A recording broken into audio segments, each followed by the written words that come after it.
If you've got any phones or anything like that next to you, if you could set them to silent, that would be excellent. When you want to speak, if you just use the raise hand function, is everybody comfortable with knowing how to do that? Hopefully. When you're not speaking, if I could ask you to keep your microphone switched off, that would also help with reducing issues with feedback. During the breaks, please make sure you turn off both your microphone and your camera for privacy reasons, but don't leave the meeting, just switch both of those off, please. I have got various documents on my desk and a couple of screens with other documents, so I will be, looking around, potentially not looking straight at the camera all the time, but please rest assured that I will be listening to what you are saying at all times. We are, as I understand it now, live streaming, and this session will be recorded as well. Does anybody have any concerns about that? Raise your hand if you do. No? Thank you. Before we do the introductions, does anybody have any questions about how the session will run? No. Oh, there's one hand up. Yes, good morning, madam. It's Hugh Richards here in the council offices. We've got a remote to play with because you're on the wall, but we can't see a raised hand facility on it. So we will be putting our real hands up, if that's okay. Okay, that's fine. I will try and keep an eye out for your arm waving above your head. I have blown us up as large as I can. The four of us who are in view are the ones likely to speak. We have got the other usual suspects in the room and out of shot. But that's close for them. So if you need to hear from them, we'll just bring them into vision. Okay, yes, that's fine. Thank you very, very much for that. While I've got you then, Mr. Richards, would you like to start doing the introductions for your side, please? Oh, I can't hear you now. Right, yes. I think we all met in reality last week, but for the purposes of anybody watching online, I'm Hugh Richards. I'm the barrister advising the council. I'm Mark Stretton. I'm Sandwell Council's Conservation Officer. Sam Holder, Senior Planning Policy Officer. Barch, Senior Planning Policy Officer. Lovely, thank you very much. And then everybody else participating this morning. Mr. Carroll, would you like to say hello? Yeah, I'm Ian Carroll from the Friends of Sheepwash Local Nature Reserve.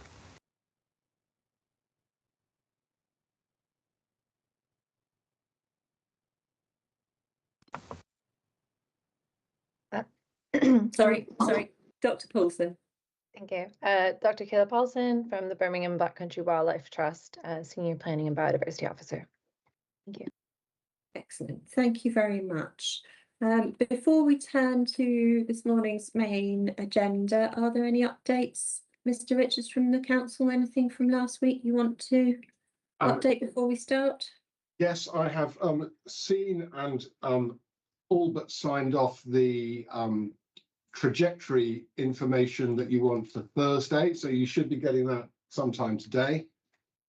And you will also be getting today the revised windfall figures ready for Thursday. Okay, good, thank you. You'll also be getting today the undiscounted table 5 figures. Okay, that's good news. Yeah, and the 5-year supply information, the rolling 5-year supply information. So all of that housing data has been worked on and is all but ready to come to you. Okay, good. Ready to talk about on Thursday. Yeah. Okay, once I've seen that, there will probably be a need to circulate that to whoever we've got participating on Thursday so that they get a chance to have a little look at it first as well. We'll try and draw it to their attention. For everybody else, we'll simply upload it. But anybody who's coming on Thursday, we'll give them a nudge that it's there. They'll need a heads up, absolutely. Yeah, thank you very much. Okay. So let's move to this morning's main agenda then, and we are this morning covering the plan's natural and historic environment policies. I'll have some questions on various areas, but not necessarily on all detailed points of a policy and not necessarily on every policy, as there are some questions which I've now got sufficient information in writing for. We'll be looking at any potential main modifications that have been suggested as might be necessary as we go through in the usual way. And as usual, if the council can keep your running list, that's very helpful. Thank you. We'll start then with policy SNE1, which is nature conservation, an overarching nature conservation policy. And in my MIQs, one of the questions was, would the criteria be effective? And I'll be considering that in the round and in light of what we discuss next, which we're going to start with looking at criterion 1. And Mr. Carroll was of the view that this criterion is not needed, principally because the areas that it refers to have no direct connection to Sandwell Borough. Is that right, Mr. Carroll? Well, yes. I mean, the nearest one is obviously the Fens Pool Nature Reserve.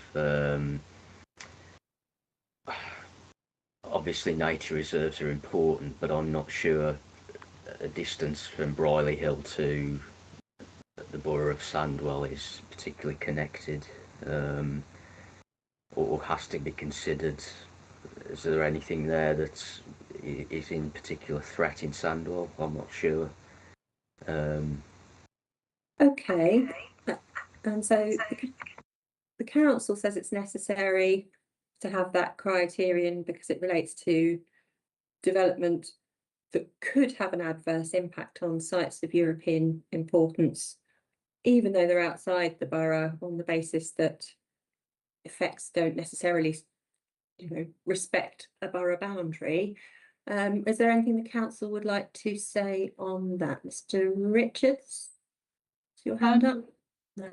Ms. Holder, thank you. Yes, thank you. Yes, just to clarify, this policy is very much a carryover from the original Black Country Core strategy policy, which set out the hierarchy of protection for various types of nature conservation sites. And you're quite right, Inspector, the issue with the SACs as special areas of conservation is that they are European sites, and they influence and can be influenced by developments quite a distance from them. I would cite the example as in the policy of Cannock Chase. Now, Cannock Chase is obviously a long way away from Sandwell, but the way the SAC is set up, there is a 15-kilometre zone around Cannock Chase that Sandwell falls into, such that any development that takes place in Sandwell that might, for example, increase air pollution, because as we say, air pollution and pollution generally doesn't stop at a borough boundary, it carries on, then developers need to be aware that in certain circumstances they will be asked to carry out assessments of their proposals to check whether or not they are going to have impacts on places like Cannock Chase. And obviously Fens Pools is much closer, and there's Cannock Extension Canal in Walsall and places like that. So it's part of the hierarchy, and it's also indicating to developers that they can't ignore the fact that there are these important European sites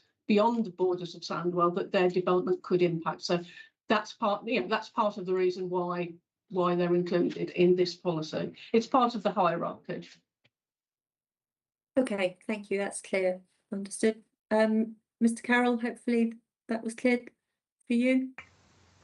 Yeah, that's fine. Obviously, it's part of the protocol, but I'd just say that I think we need to be more concerned about issues within Sandwell's boundaries than outside. That's all the point I wanted to make, really. Okay, understood. Thank you. And Dr. Paul. You're on mute, Dr. Paulson. Sorry, I was just going to add, as Ms. Holder mentioned, it's triggering for habitat regulations. It is a European protected site that, as she mentions, has a 15-kilometer boundary. So Sandwell would fall within the impact zone, even if it's kind of a bit far away.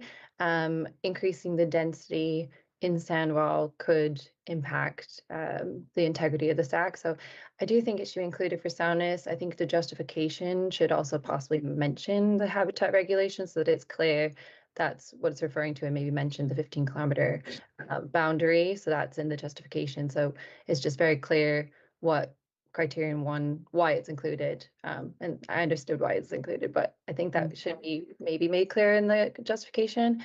And I would also probably hope to see something about, consent would only be given where the proposal would not adversely affect the integrity of those sites. Thanks.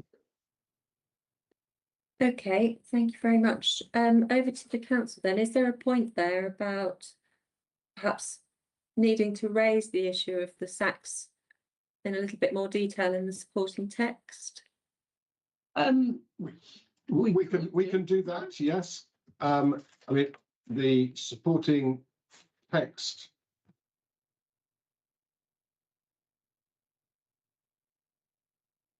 Maybe 4.3. 4.3. Yeah, 4.3.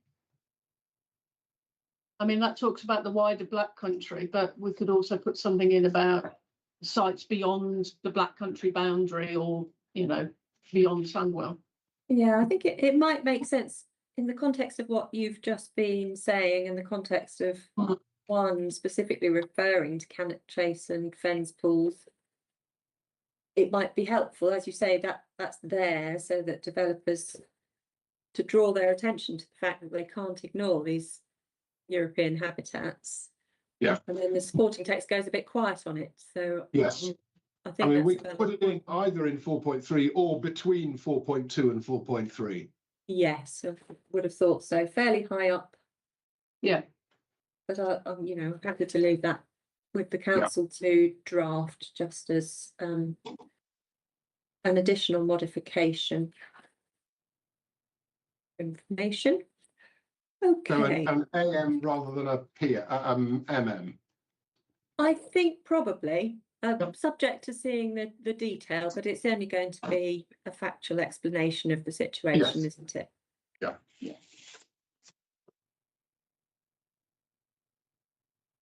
Okay, so going to criterion 2 now,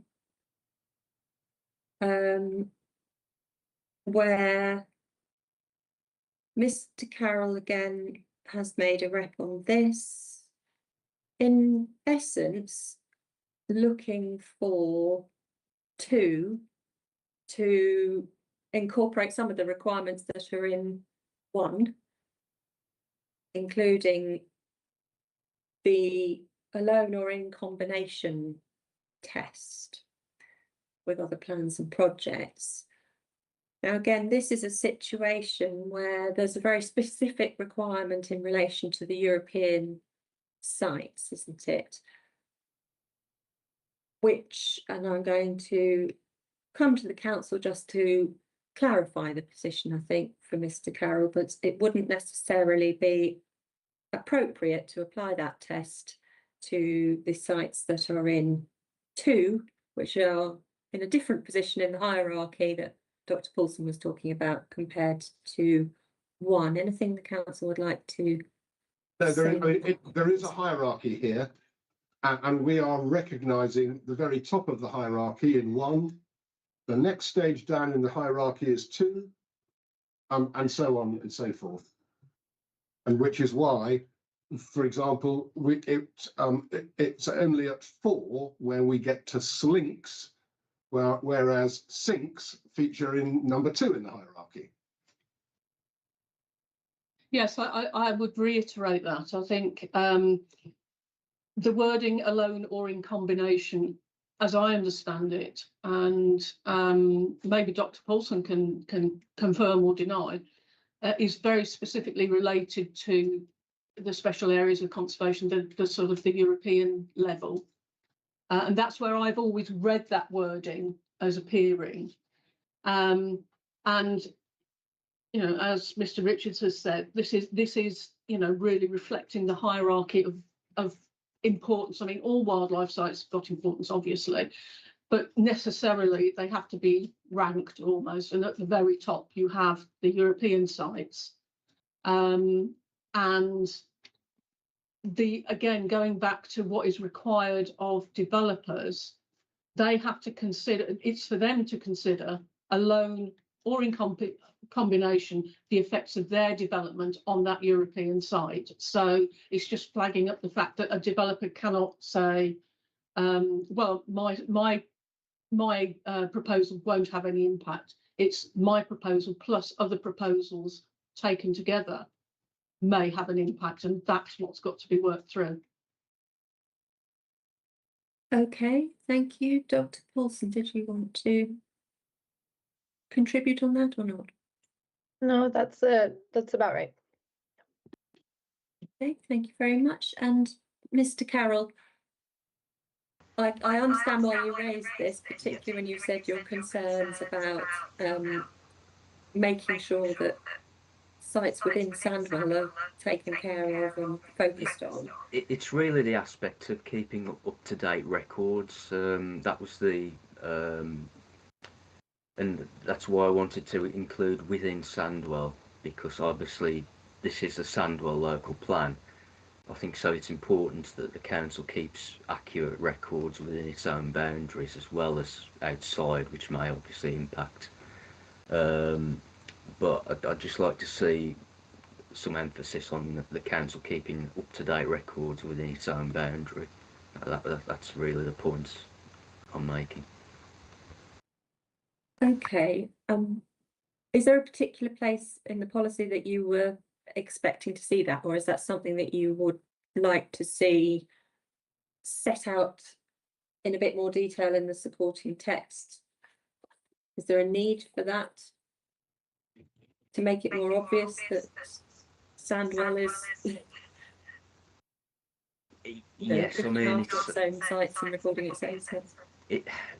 Well, as I've raised previously, there was one particular planning application on the border of Sheepwash where it was specifically mentioned that Sheepwash had no designation. That was in the planning application and for the officer's report for that application, and it was completely wrong. That it had got designation as a sink and also as a local nature reserve by that point. This was only 2015. I'm just concerned, therefore, that even though it's second in the hierarchy, on that occasion, it was actually missed. And that, obviously that was the previous policy, local plan, whatever.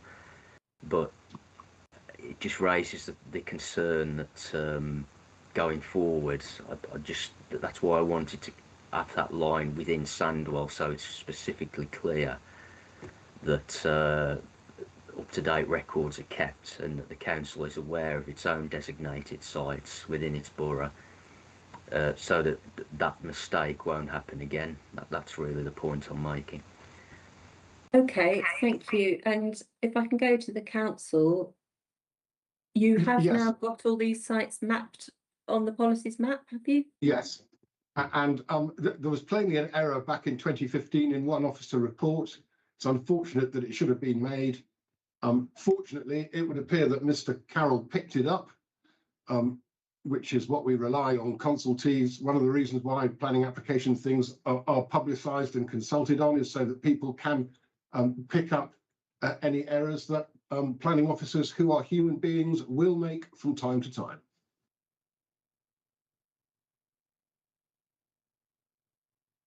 I think just to reiterate, we do have a new policies, a new approach to the policies map. We do have an up-to-date set of information, and as we've heard elsewhere in the examination, certainly things like the sinks and slinks are undergoing a programme of review anyway. So as that information comes in, if there are any changes, once they've been approved by the local sites partnership, they will be introduced to the policies map. So hopefully there will be this sort of rolling programme of review and the concomitant update to the information. So yes, it should be updated. I'm aware Dr. Paulson has been waiting for some time, so I'll be quiet. Yeah. So on the policies map, now that you've got an interactive version as well, it should be more straightforward. I mean, setting aside the fact that we're humans and humans do make errors from time to time, but it should be fairly easy for a planning officer now to interrogate a site and see all the layers of site designations and any other designations that apply. Is that the case? Okay, Dr. Paulson, please. Thank you. Oh, can you hear me? Sorry, put my hand down. There you go. Thank you. I was just going to say, because you asked Mr. Carroll earlier if there's anywhere in the plan where this kind of fits. I think that would possibly be criterion 7, where it said where it's coming up in the MIQs, but it's sufficiently flexible to address changes over the plan period. It mentions there, Sandwell will update evidence on designated nature conservation sites and local nature reserves as necessary. I mean, I can mention this later on or now, but I was going to flag that, it should be sort of made clear how often the policies maps will be updated, potentially like with a suggestion of at least annually, but ensuring that as well, as soon as a site is designated or reaches a different level of designation, that applies immediately as well to any planning applications. Oops, sorry. Thank you for that. We will come to criterion 7 obviously in a minute, because there are some changes suggested to that one. So, and I think that's a good point that the two are linked, and it does draw in Mr. Carroll's point about referring to Sandwell sites explicitly.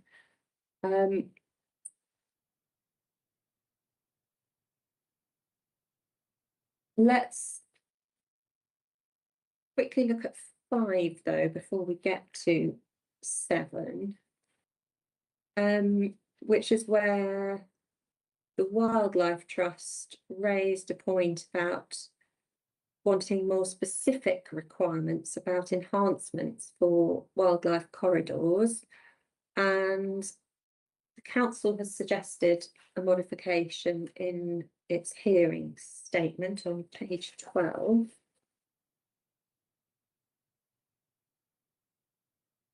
To add an extra sentence. Have you seen that, Dr. Paulson? Got that in front of you? Sorry, I haven't seen it. Sorry. No, Must have- okay. Yeah, please. Yeah. It seeks to add a sentence to criterion 5 to say areas identified on the Sandwell policies map as wildlife corridors will be particularly suitable for enhancement and protection, and this will be required when planning proposals are brought forward that would affect them. Where such sites also fall within the West Midlands LNRS as areas of strategic significance, a 15% uplift in the value of biodiversity units located within them will also apply. On its face, does that sound appropriate to you? I appreciate you've just heard it, but Yeah, it sounds like it sort of does suggest a little bit of protection. It doesn't sound necessarily super robust there, but I mean, I think I would like to see that proposals must maintain and, where feasible, enhance wildlife corridors. So that kind of just makes it sound like they're suitable for protection, which is a bit of a interesting wording. I think wildlife corridors are extremely important. They're essential to the local nature recovery strategy. They're essential to the LNRS implementation in Sandwell. So I think in order for it to be effective and sound policy, there needs to be wildlife corridors being maintained and enhanced. So it is only in addition to 5, and 5 does already cover maintenance and possible enhancements of such linkages.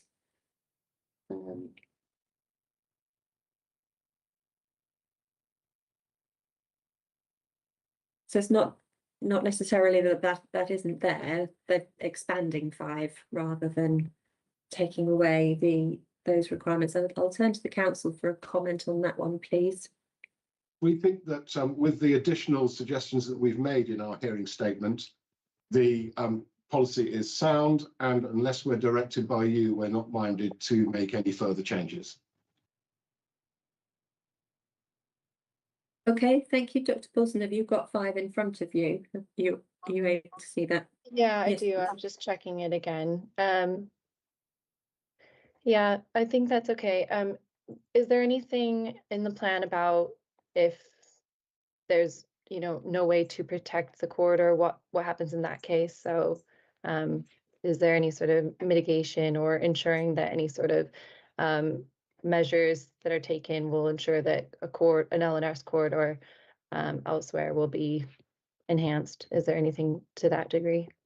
Okay, I suspect that's policy SNE 2, but I'll ask the council to confirm. Yes. Yes, we have a section 7 of policy SNE 2, which talks about the nature recovery strategy and talks about priority locations for habitat creation. Throughout the plan, there are references to improving and enhancing accessibility to the green network, including wildlife corridors, etc. So I think taken as a whole, if the relevant policies in the plan are applied, there is sufficient focus on the importance of the movement of wildlife and the protection of corridors. Plus, as well, and again, I think we probably will go on to it in SNE 2, this business about encouraging developers by giving a sort of an uplift in the identified areas in terms of BNG value. So I think taken as a whole, there is I think we think there is sufficient protection for corridors, and certainly with the modification we've identified under SNE 1 criterion 5, I think we're happy with that.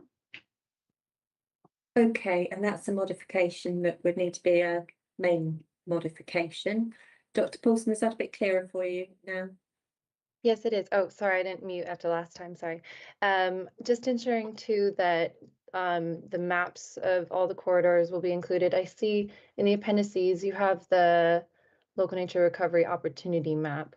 It's not, I mean, that's a little bit dated, and it's also a little bit hard for developers to see exactly where the corridors are. So will there be additional maps added? The The corridors are on the proposals map, aren't they? On the policies map, aren't they? yes, they are, but the policy will refer to the local nature recovery strategy. So the developers will be attention will be drawn to that strategy and its maps. And we can also, if we need to, we can also include, once it's adopted, obviously, as I say, we're straying into probably SNE 2 here, but once the West Midlands nature recovery strategy is adopted, we can always include a link in the text or in the policy to where developers can then go to see the West Midlands version, which will have a lot more information. Obviously, when we started drafting this local plan back in 22-23, what we had was the Birmingham and Black Country local nature recovery strategy, which was work that was done by the Wildlife Trust for the 4 Black Country authorities. And we said at the time, we know this has got to be updated. So we're just at that point now where that work is now being updated by the work that's been done by the combined authority. So we can make sure that there's clear links to where the information can be found. Sounds good. No, I appreciate that. I appreciate all this has been in the works. So I appreciate just making sure that that will be sort of linked to for developers. Thank you. Okay. Do we know what the time frame is for that?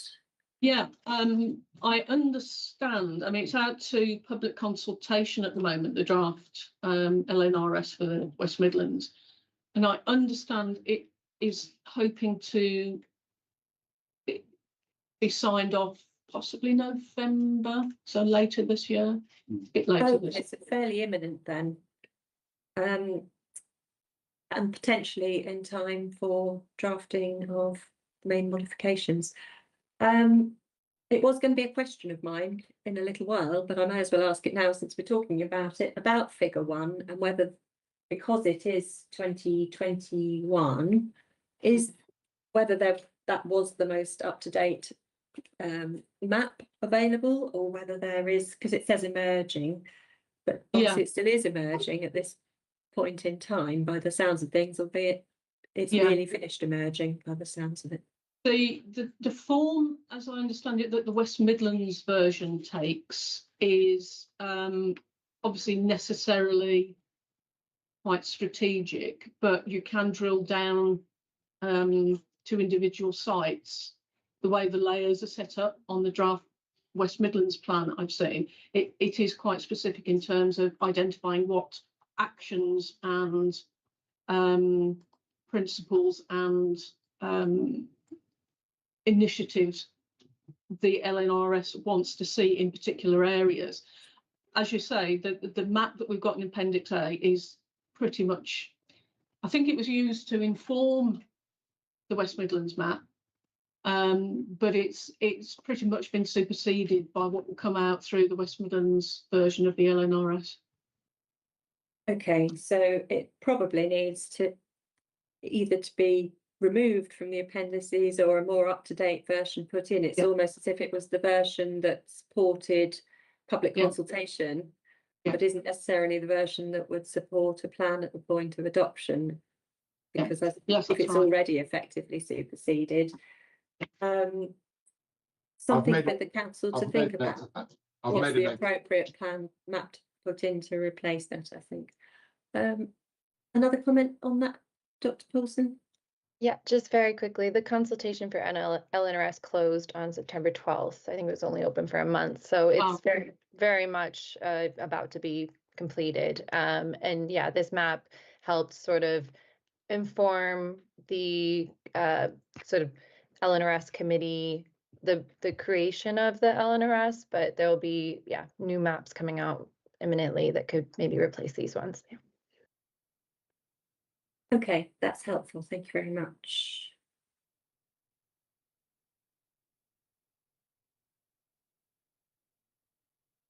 Okay, so let's get back to point 7 of policy then, where again the council has suggested a modification in the hearing statement response. Mr. Carroll has a slightly different view because he wants, well, a fairly different view actually, because what you're seeking, Mr. Carroll, is for that to say that no site already designated should be lost or deleted. The council's wording is to suggest that, or to clarify that amended levels of protection over the plan period, including occasionally their de-designation as a sink or a slink. So there are different views between Mr. Carroll and the council's position there. So my question really for discussion, and I'll probably go to the council first, is does this need to be in the policy, the additional wording, or should that actually just be explanatory text? Because occasional,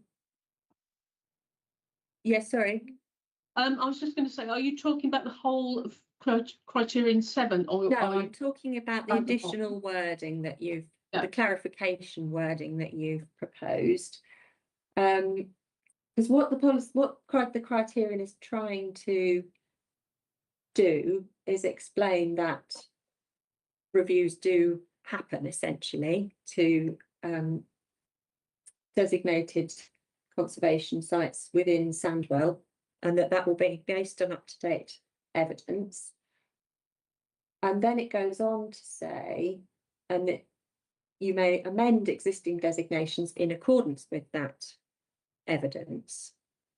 And I think what you're trying to say is that may be creating new ones, it might be revising existing ones, it might be rarely deleting, occasionally is the wording you've used, deleting existing ones. And I wonder whether in the sort of context of what is a relatively positive policy point, to then come in and say, well, actually, we might delete them. That's not the aim, is it, to be deleting them? The aim is quite the opposite, is supporting nature sites. Which brought me to my thinking, well, actually, yes, there might be a reality that sometimes that happens, but that sort of thing shouldn't be a policy expectation, because you want the policy to be supportive of retaining and improving and enhancing sites, don't you? So that sort of thing should be an explanation of the fact that during the plan period there may be reviews. I'm open to views. That's not my fixed position. That's just a starter for discussion. So open to any thoughts from participants on that. The reality is over the plan period, things will change and new information will come to light from a whole variety of sources that may result in amended levels of protection. Depending on the information that comes to light, that level of protection may be increased, but it may be that new information comes to light that means that a site ceases to be valuable for a purpose that it was once valuable for. And all number 7 is trying to do is to explain that that is the case. Now, it may be that the last sentence simply needs to say, consequently, sites may receive amended protection over the plan period. And be silent as to whether or not that level of protection goes up or down. That could be made clear, that it could go up or down in the explanatory text. But the policy just needs to recognise that the level of protection may be amended. Indeed, and that, you know, there will be reviews going on, but I think the important part of the policy is that needs to be, whatever happens, is evidence-based, isn't it? That's yes. the important part. Dr. Paulson, what's your thoughts on this, please? I think especially, as you mentioned, it should be the policy or the ambition of the council to maintain and enhance areas of nature, and to follow through with your biodiversity duty under the Environment Act, Section 102, to conserve and enhance biodiversity where you can. Quite a few of these sites can be council owned, so it's really your duty to ensure that they're maintained and enhanced. So if you find that they're starting to deteriorate, that's really on the council's duty to, with your countryside team or whoever team is responsible for management of the sites, to ensure that they're enhanced and don't deteriorate and then fall out of a level that where they should be protected. Okay, have you got any views on the change of wording? Agreed that I don't think it should mention sites losing designation in the policy. Okay, thank you. Mr. Carroll, is there anything you want to say on this? Yeah, it was just to clarify that point, really. That's why I was concerned about the deletion of sites, maybe to meet housing figures. But if it's going to be evidence-based, then that would, I would ask then, who's carrying out those surveys? Is it the Wildlife Trust? Is it left to developers? Which would really concern me if their environmental consultants are doing that work on sites. That's why I think the council's records need to be up to date. Their conservation officer needs to be on the ball with that, and that's my concern about sites being deleted that have already got statutory protections, which were hard fought, I must say, because there is obviously a competition now with sporting lands, housing and wildlife sites, and also rewilding was a word that was, you know, has been around for a few years now as quite a buzzword, but I'm not sure. To meet the aspirations of rewilding, it's difficult to see how you could do that with any partial deletion of sites. It's more the opposite. You have to kind of leave them to their own devices rather than explicitly manage them closely, perhaps. So that was the only real concern I had about the criterion 7, really. How it changes over the planned periods may be significantly affected by the rewilding process, or that may increase its value or it may decrease its value if it's just left to its own devices. That's another thing to consider. It depends what you want to manage that site for. You know, if it's a wildfowl site, then you're doing specific things. If it's something you want to encourage trees, then that's another thing. It depends how you manage it. Depends what you consider the value to be. Thank you very much. Dr. Paulson? Sorry, I'll let the council also respond to Mr. Carroll, but just to really quickly, the justification for us to anyone includes 4.8, which mentions the green spaces strategy implementation and business plan, and that Sandwell is currently failing to meet their national INC standard for local nature reserves, and that they're committed to meeting the standards requirement for at least 1 hectare of local nature reserve per 1,000 population. So I think, you know, there's opportunity there for some of the sites to even be increased to local nature reserve. And if you're committed to meeting those standards, then you shouldn't be at all thinking about lowering designations. You should be thinking about increasing designations, as Mr. Carroll mentioned, through managing the site and enhancing it.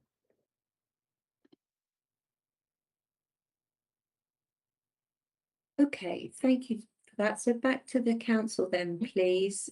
There's Mr. Carroll's question about who would do the surveys, and there is, of course, also a link between the slinks that are potentially affected by site allocations and how that sits with this, and whether that ought to be explained as well in any addition to the supporting text where designations might need to be reviewed.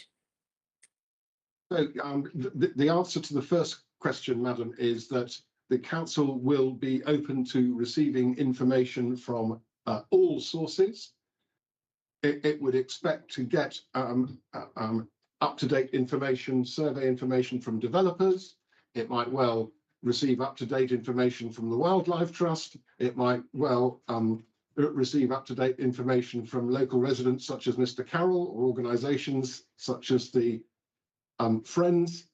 The council will shut out no information, but will receive all information. The council will assess the information that comes in the normal way. It will receive advice from statutory consultees in the usual way. It will receive, on planning applications, consultation responses from individuals and organisations in the usual way. So the council will have a decision-making function. The council will carry out its own surveys if necessary to validate or double check what it's being told.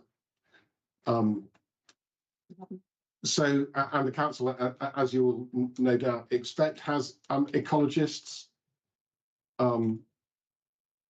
officers, and also would have access to outside ecologists, not least Dr. Paulson.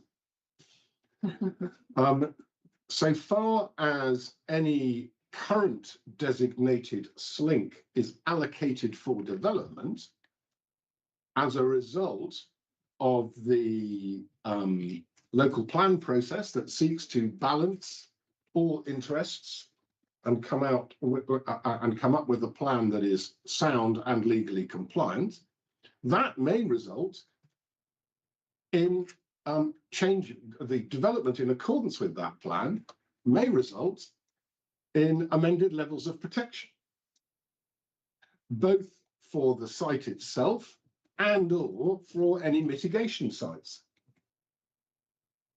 So that's the nature of plan making. That's where compromises such as that are made. And therefore to say that if a site is allocated, the allocation could in effect be frustrated, it is, I'm afraid, not a reflection of reality. Development will be mitigated, potentially on-site and off-site, but to say nothing will change is not a reflection of reality. Just to add to that,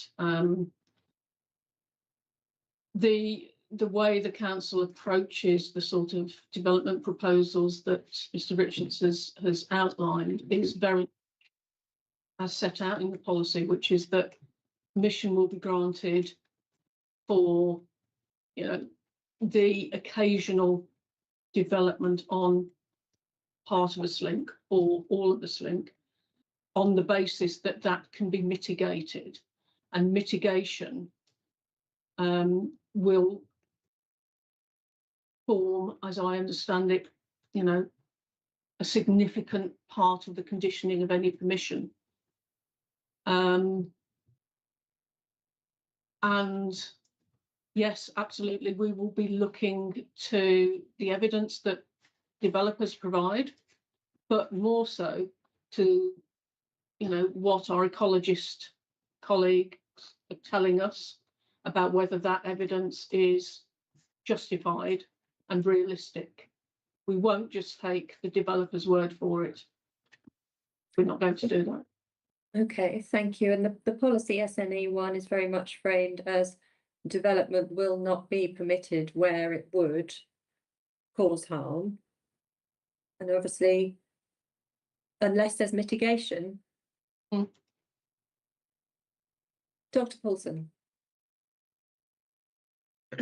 Yeah, this actually goes back to an earlier point. I had these kind of in order of the MIQs, so this was kind of I missed saying this earlier because I had it under A, but would they be effective? So I do think the effectiveness will depend on the mitigation hierarchy being clearly and robustly embedded. And I also think there needs to be a trigger for local site assessments where allocations of a proposal would be on or adjacent to all or part of a potential local site, including sinks and PSIs or LNRS core areas. So I think there's not really any sort of explicit trigger in here. And I think as it stands, as drafted, the effectiveness is reduced because proposals could proceed without an upfront site valuation confirmation, such as with rattle chain, risking losing locally important sites, habitats, species, biodiversity, corridors, LNRS core areas, etc. You can talk about mitigation, but I really think you don't really have anywhere suitable to I don't know. I would like to see what your mitigation plan would be, but I think as it stands, it's not effective if there's no trigger for a local site assessment for these proposals. Okay, council. In terms of site assessment requirements, well, obviously you need to know what you're dealing with before you can understand what mitigation might be required. Is that adequately embedded in policy expectations?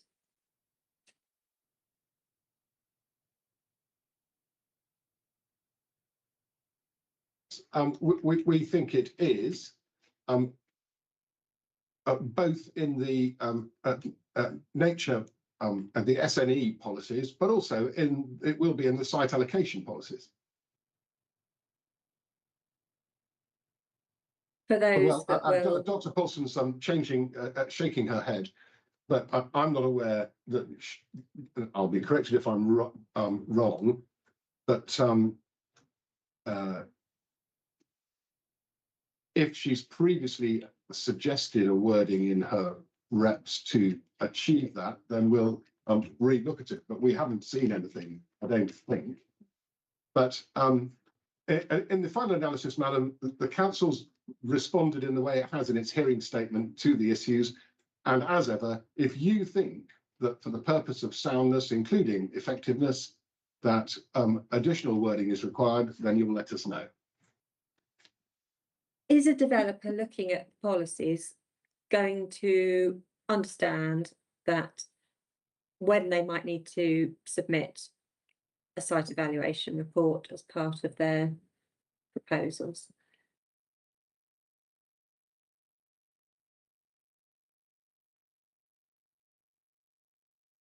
I would suggest if we're looking at criterion 4, it's very clear, I think, in there.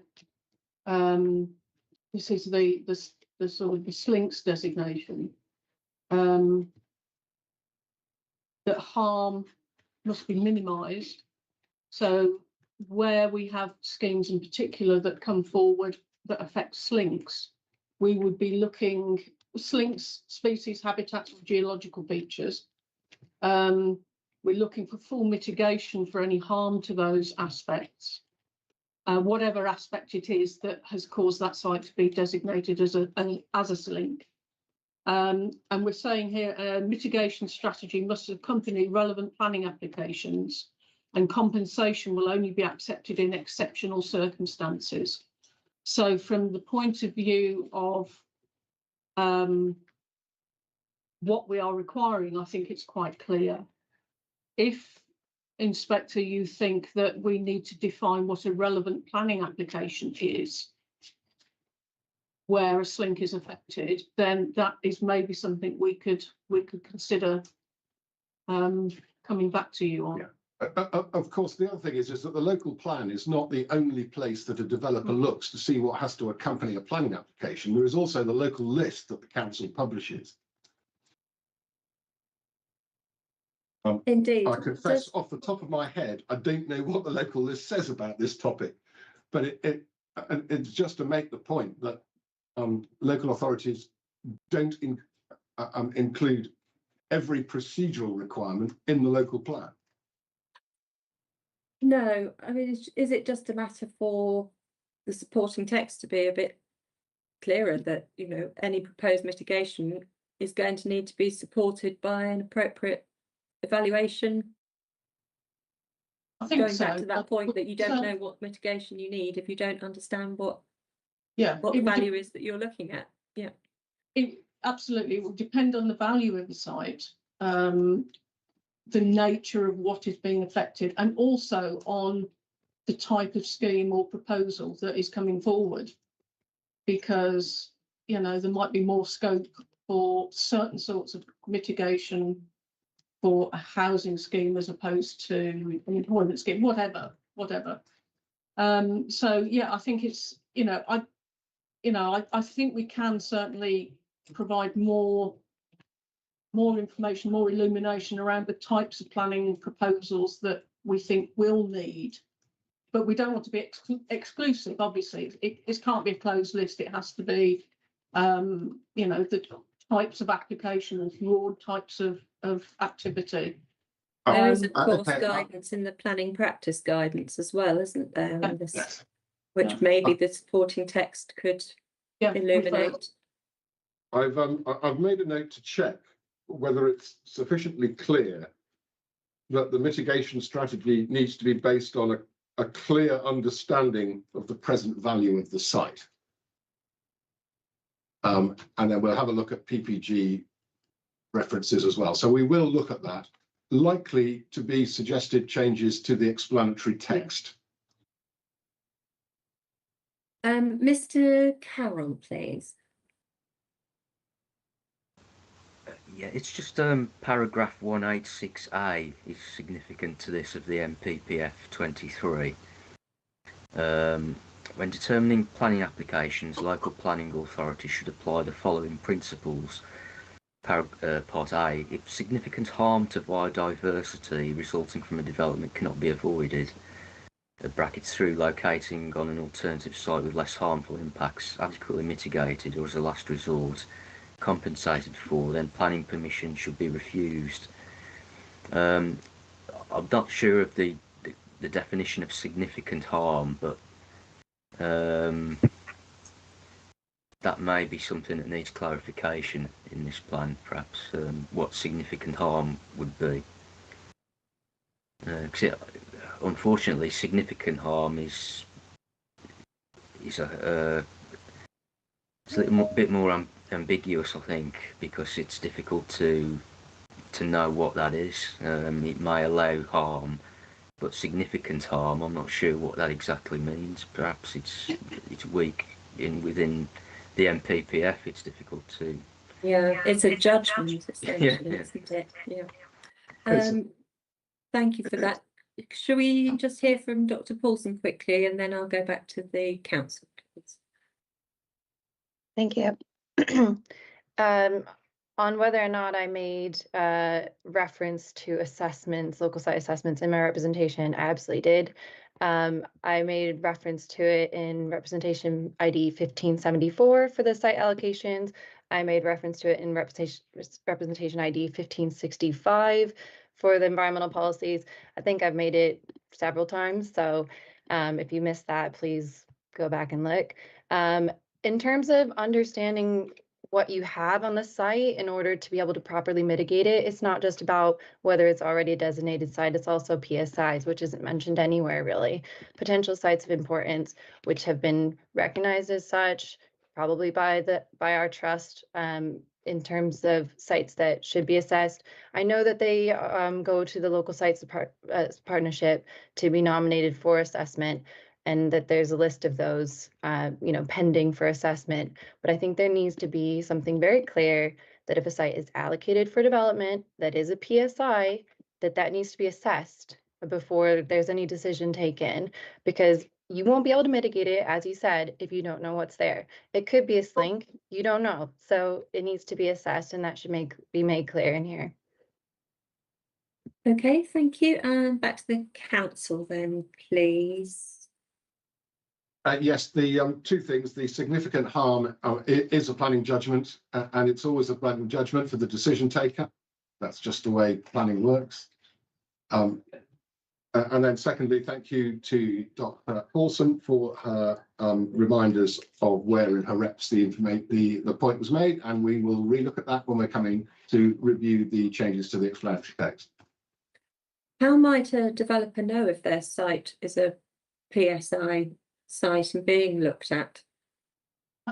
Do we know, Dr. Paulson? How would they know? I'm sure that Sandwell Council is aware of which sites are PSIs. Are you not?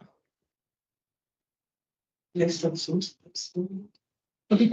somebody tells Sandwell Council that a site is a PSI site, then Sandwell Council will be aware of it. If a developer engages in a pre-application discussion, for example, that sort of information would be explained to a developer. But would that trigger an assessment? Well, I would suspect so. Well, I would expect so, but that will depend on the facts of each case. So Rattlechain is a PSI, and so is the land between Addington Way and River Tame Temple Way. Yeah. Yes. So in terms of the allocations we discussed the other day that would potentially have a policy with criteria, we discussed that this sort of requirement would be raised there. So it just leaves a potential for sites that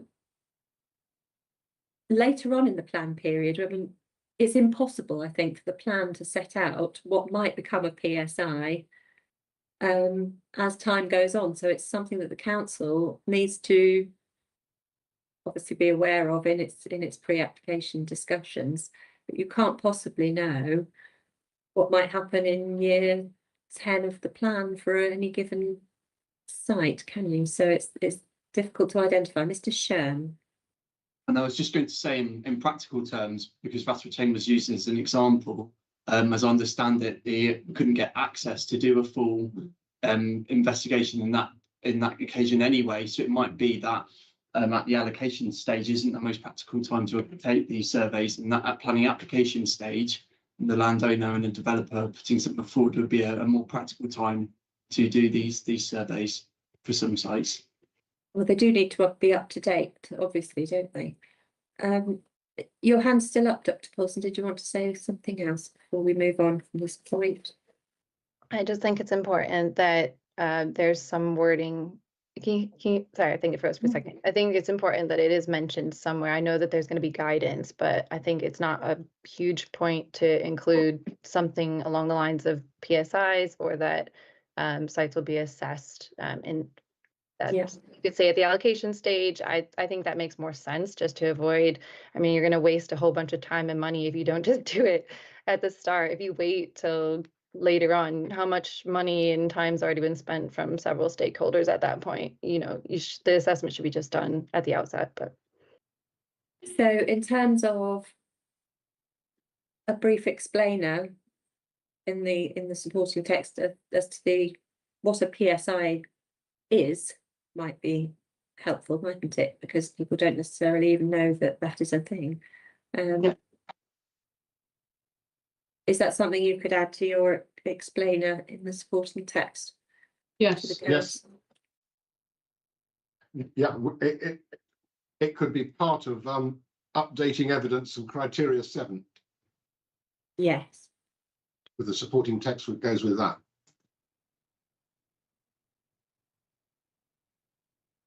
Okay, thank you very much for that discussion. That brings us round towards policy SNE 2. And before we look at the detail of my MIQ questions 4.2A and B, I just would like to have a quick look at part 1 of the policy, just in terms of consistency with the national requirements. It starts with all development proposals in Sandwell shall deliver minimum 10% net gain in biodiversity.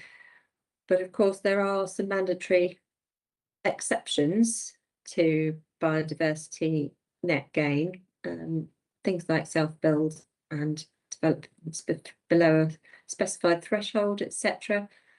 Paragraph 4.20 acknowledges that, but the policy wording doesn't reflect it. Yes. Yeah, so Yes. I think So we can the amend that. policy wording needs to be reviewed in that light, because it's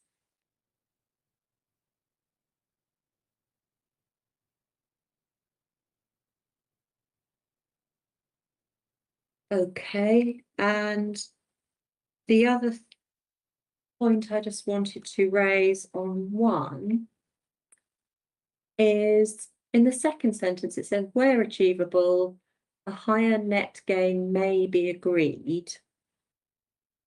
Whereas elsewhere, including when we get to policy SNE 3 in part 12 of that, the council is supportive of BNG being exceeded, and the wording actually says preferably exceeded. Now, albeit that's specifically relating to trees, that policy, there seems to be a slight sort of mismatch of the approach there. What's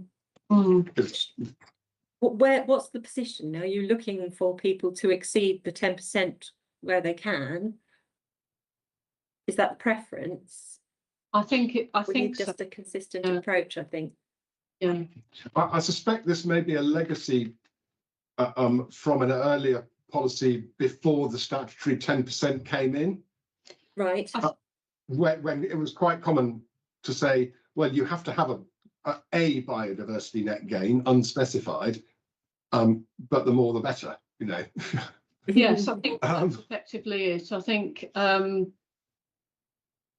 the idea there is to encourage developers to consider providing more than 10% net gain, but we know we cannot. I mean, some authorities are insisting on 20% or you know, higher levels of minimum net gain. We know we can't do that for a whole host of reasons, not because we don't want to, but because we know it won't fly in terms of viability and that sort of thing. So we wanted to leave the door open for developers who were minded to do so. We're not saying you can only give us, you know, we only want 10%. We're saying we want 10% if you can, or if you know, if you see the opportunity to provide more, we're very welcome. You know, we welcome that. So, Oh, the so does incentive is one there. need to actually make that point that you would where you would encourage hire, essentially, and then it would be more consistent with BNE 3, rather than at the moment. It just sounds slightly sort of we might agree it, but what you're actually saying is we would like you to go further if you can. We will encourage you to do that if you can. And a developer that does go further would get credit in the planning balance for it. Yeah. Yes, and again, that sort of thing is that drawn out. Perhaps that encouragement could then be drawn out in the supporting text if it isn't already. So if people understand.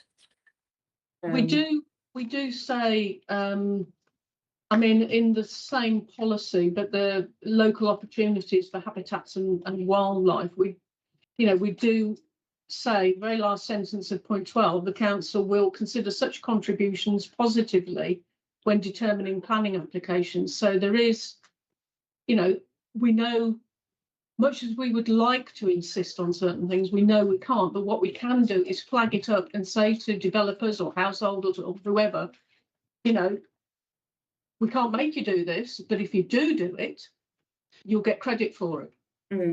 Absolutely.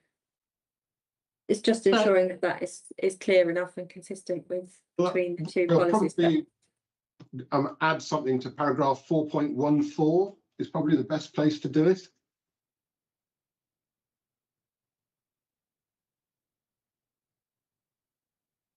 Yes.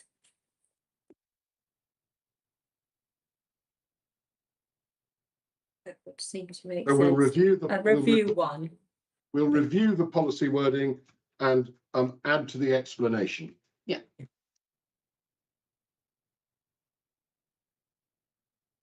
Okay. So we need to have a look at SNE 2.6 and the biodiversity units sites. And there's a few questions I've got before we get into the council's proposed replacement of Hill House Farm with Ray Hall pastoral land site. So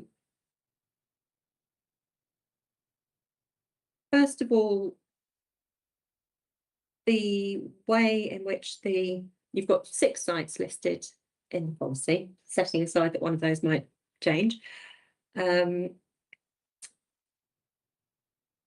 Why were those 6 sites chosen in the first place? And Mr. Carroll's previously raised concerns about whether other sites have been adequately considered, and he talked about sites in the local recovery network and whether there'd been a failure to consider sites that weren't council sites, essentially.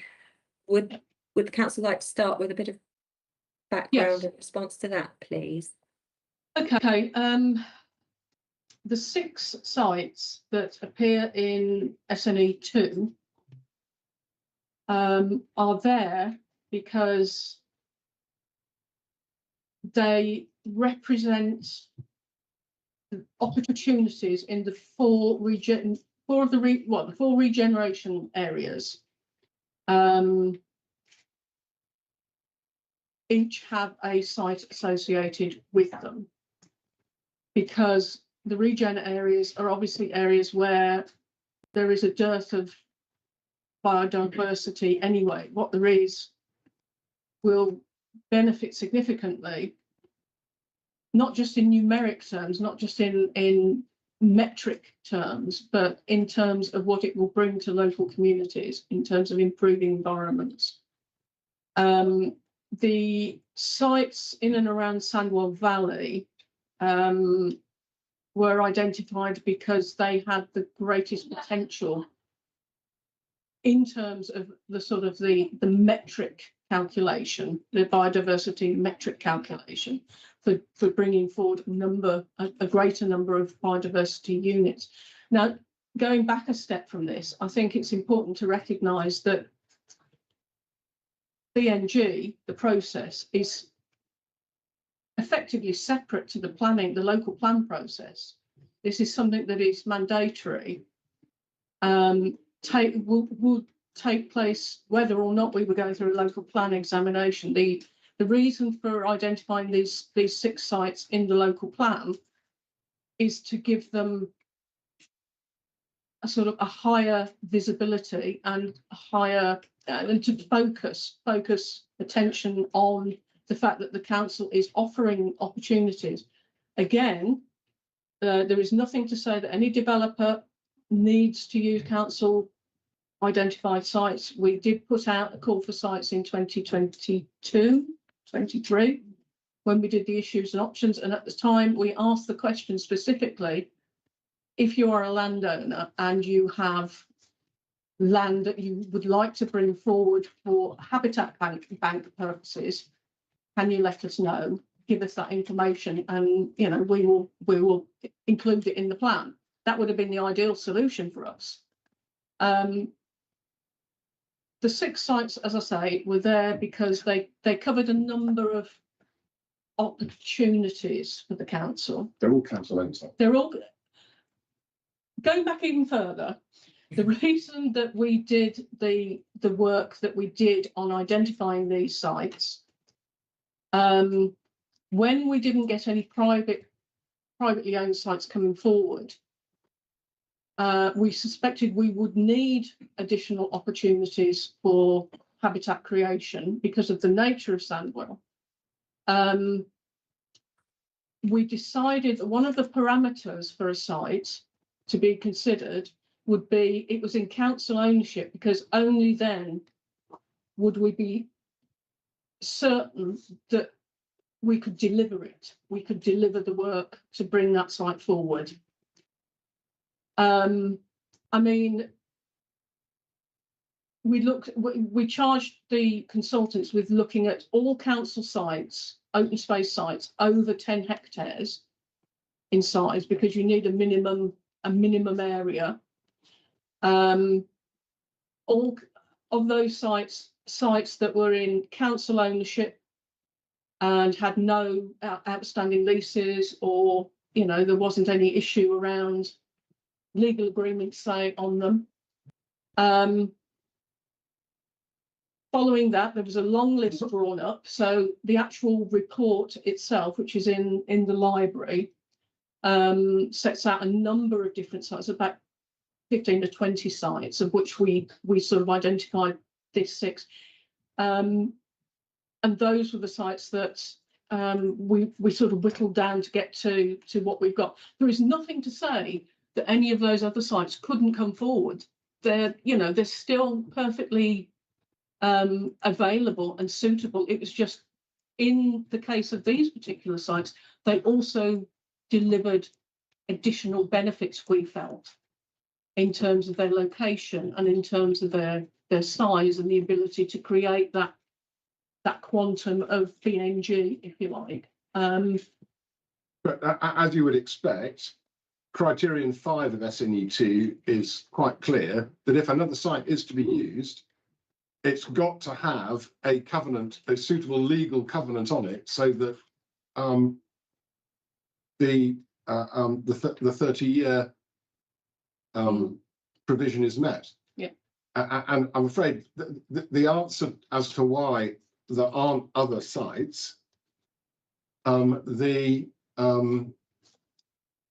it's the need for legal certainty that has driven that. And if private landowners, for a variety of reasons, are not willing to make that commitment, they can't be a BNG land bank site. No, we But there's can't. nothing, they could be, they're not But they- excluded from future But they're not consideration. excluded, they're No. not Provided excluded they from meet coming five. forward in the future. No, absolutely not. At the risk of, I don't know if it'll upset Mr. Carroll or make him happy. We did specifically at one point look at sheepwash as a potential habitat bank. And the reason it wasn't developed further was because part of the site is not in council ownership. So there is a strip of land along the boundary with the railway and the canal that I think is not in our ownership. So under the parameters that we adopted at the time, the consultants, I asked a specific question and the consultant said, no, it's not in council, it's not entirely in council ownership, which again brought this issue around, the legal agreement, who you sign a legal agreement with, that sort of thing. So that's the reason it was considered, it wasn't brought forward. That's a deliverability driver, essentially, helped you pick those 6 initial sites. Mr. Carroll. Yeah, well, I mean, it's a significant part of Sheepwash is in council ownership, so I'm not sure why they didn't just look at their own significant parcel of land within Sheepwash. It didn't have to necessarily be the whole of the site. But why didn't they just look at their own ownership site, which is obviously easy to find? As an existing nature reserve, I would have thought that it should qualify for BNG gain because there's stuff already there, but it could significantly be enhanced. And I'd also make the point that in some areas of the borough there are no local nature reserves at all. In Oldbury there are no local nature reserves. Wensbury doesn't have a local nature reserve. So I'm concerned about the regeneration areas being identified rather than as a driver, rather than the towns of Sandwell, perhaps. Most of the local nature reserves designated are all within West Bromwich. So there's an overburden, I think, of nature reserves in one town, whereas I think it should be an aspiration to perhaps have one in every town of Sandwell, and to spread them out a bit further, perhaps from the centre of the borough, in line with what Dr. Paulson was saying earlier about the desire to have an increase in local nature reserves and meet a specific target that is supposedly not being met currently. I think the council should be looking at its existing nature reserves as a starter for BNG and not sites like Tiverdale Park. I mean, I don't see why that was in the list. The Cracker open space again, I fail to see why that's in there. It's put maybe in the regeneration corridor, but what is there already, and how could it be a 10% gain when there's virtually nothing there anyway? It's easy to achieve, perhaps. It's achievable to have a net gain in those areas because there's nothing there anyway. So it concerns me that these sites are coming up as a kind of derisory compromise, whereas the more interesting sites, the more sites that are developed currently could gain significantly from BNG, whereas some of these identified sites are not, I don't think, are credible. All right, thank you very much. A quick response from the council on, is this a compromise? And in terms of the sites you have picked, you talked about a quantum of BNG. Is that based on an expectation of how many units might be needed as to why you've picked 6 particular sites of a certain capacity? No, we don't have an identified quantum that we think we will need. And it may well be, I mean, hopefully we don't need any of these habitat bank sites, because hopefully the developers on our sites will be able to provide 10% uplift on the sites themselves, because that is what the PNG hierarchy requires. The only reason for having these habitat banks is if that cannot be achieved. And on that basis, we want to ensure that whatever BNG value is required remains in Sandwell, and it doesn't go off to be developed on a site outside Sandwell. So it is a compromise. We do still feel that identifying potential habitat banks in the regeneration areas does not preclude them coming forward anywhere else. It's a matter of, if the demand is there, if we need a habitat bank or habitat banks to come forward, that we provide at least the opportunity to ensure that that value is retained in Sandwell and in areas where maybe there are not the significant or valuable habitats that there are in other places. I'm not explaining it very well, but basically, if you've got somewhere like the Cracker, which, as I understand it, is a waste. Previously, it was a historic industrial site. It's got a lot of foundry waste, I think, on it, so it's quite a contaminated site. It's subject to, I think there's an element of antisocial behaviour there. I think there are playing fields there. We're avoiding playing fields when it comes to BNG, so, but the point is that it's in an area that's identified for regeneration. It's got linkages to canals. It's quite close to some of the big development areas in the borough. And it provides an opportunity to increase local biodiversity and habitat in a place that traditionally hasn't seen much of that. So this is what I mean about, additional benefits from identifying those sites. Okay, thank you very much. These are the judgments that the council's reached, which it thinks produces a sound policy. Mm-hmm. There's room for difference in planning judgment, but that doesn't, because you differ with a planning judgment, that doesn't mean that the original judgment is unsound. And we respect that Mr. Carroll has different judgments, but these are the judgments that the council's reached. And if you think that they're unsound judgments, madam, you'll tell us, and then we'll think again. Dr. Paulson. Thank you. Adding to what Mr. Carroll said, yeah, the access to nature and green infrastructure, that would be the material consideration. There would be the Equality Act 2010, Section 149 on public sector equality duty in policymaking. But in terms of BNG, there's actually no minimum size. So there's no minimum area for an offsite BNG habitat bank. So the 10-hectare exclusion seems a bit unsound because there's not actually a minimum size for a habitat bank. So I don't know why smaller sites haven't been sort of considered as well. I don't know if that was just if it wasn't based on what you will need, as the inspector brought up, then I'm not sure.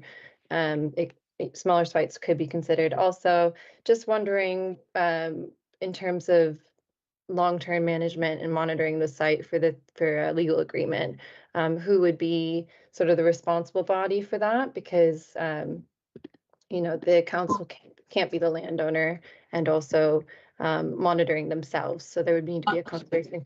Yeah, is there an independent responsible body that's already been nominated for that? Well, if the Wildlife Trust wanted to step up, I'm sure we could work with them to do that. This is the big problem with B&G, as you're aware. And we have looked at reciprocal arrangements with other councils so that, you know, we become each other's effective responsible body. We're also working with the Combined Authority at the moment on their programme, their LINK programme, which is looking at the provision of a special purpose vehicle that will administer BNG and habitat banks across the region. Hopefully that is also going forward quite soon. So we do have sort of options. You're absolutely right. We can't sign Section 106 with ourselves. Can't sign a conservation covenant with anybody because there's nobody in the area that we can do that with. I'm sorry, what was the second part?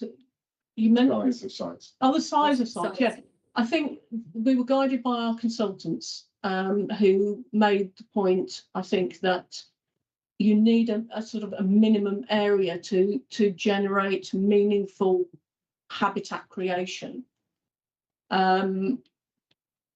That's as far as I'm not an ecologist, you know, so I can't give you chapter and verse on why that level was picked, but it was suggested that anything, you know, above that you had a chance of generating meaningful habitat creation. Anything below that, it was more fragmented, which is not to say, as you say, that smaller sites can't come forward. It's just for the purposes of our work, you know, our approach to it, you know, it was an opportunity to identify bigger sites that would generate, you know, more uplift. Okay, understood. Yeah. One more quick point, Dr. Paulson, because we need to move on a little bit. You're on mute. Sorry, just on that, I'll take it in order, I guess. Just a consideration, yeah, the trust possibly could be a responsible body. Do consider, though, I'm not sure if you're aware, if we were the responsible body, then we also can't do the baseline assessment. So there is a whole, you know, conflicts of interest thing. So someone else would have to do the baseline assessment if we were going to sign the conservation covenant, or vice versa.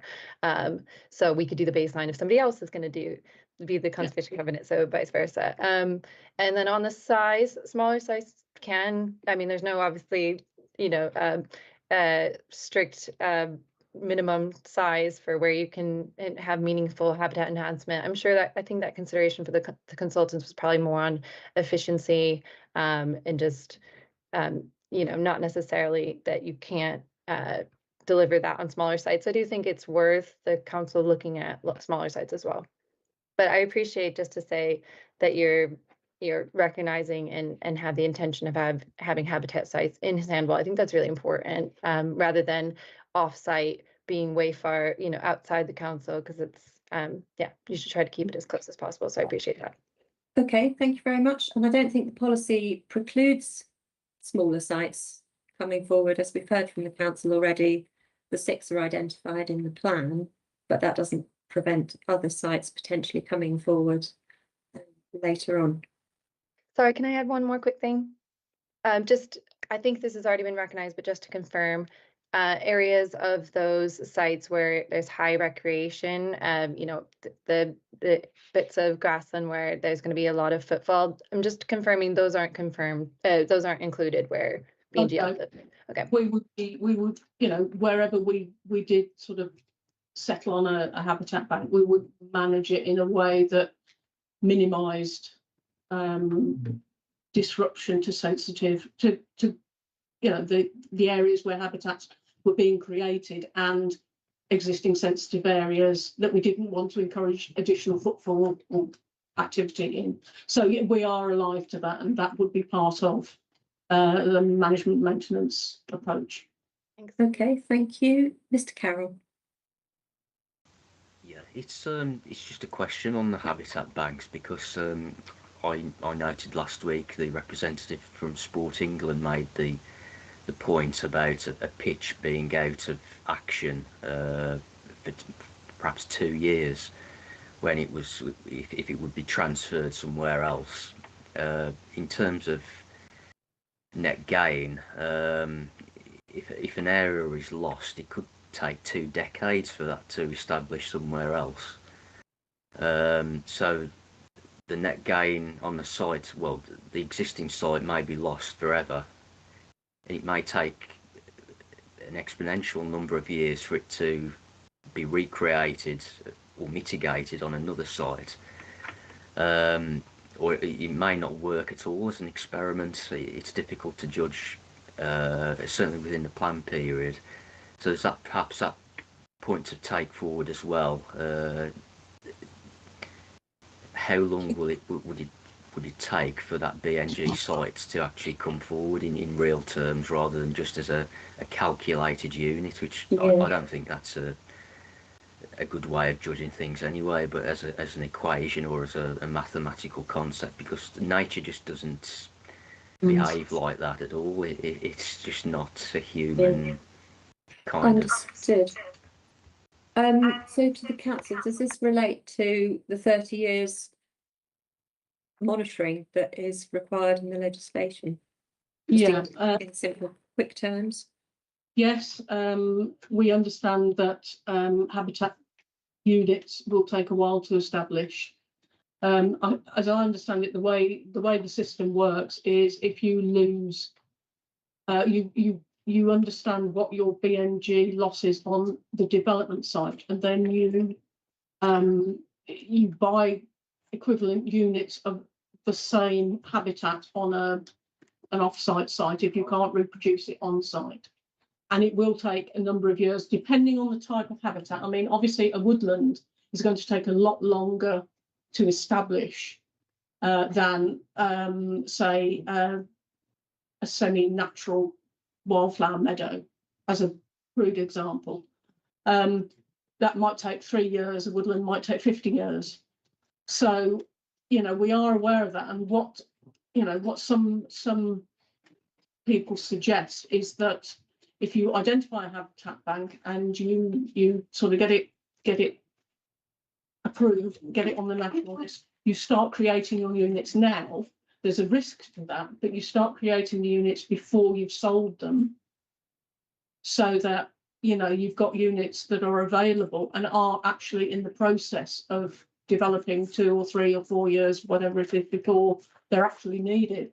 Now, as I say, there is a risk to that, but that's something I think the work with the combined authority is going into, in terms of,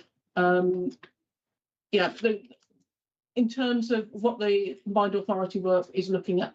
Those are the sorts of decisions that will be made at that level.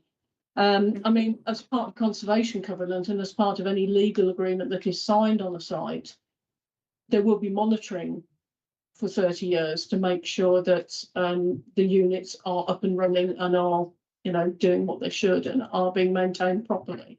So there will be that continuity and there will be that attention to them to make sure that they are establishing and they are doing what they should. Okay, thank you very much. And can I just ask, the sites that you've identified, are they on the policies map? And if not, should they be? Yes and no. No, they're not on the policies map, but they're included in the appendices. There's a map for each site within the appendices. We can Yes. transfer it to the policy map once, you know, we've agreed. I think, Inspector, you did raise the issue about the replacement of the site at Hill House Farm with the site at Rahall Pastoral. Yeah. That came about because just going back to what I said a little while ago about making sure that land was in council ownership and council control. Although Hill House Farm is in council ownership and is in council control,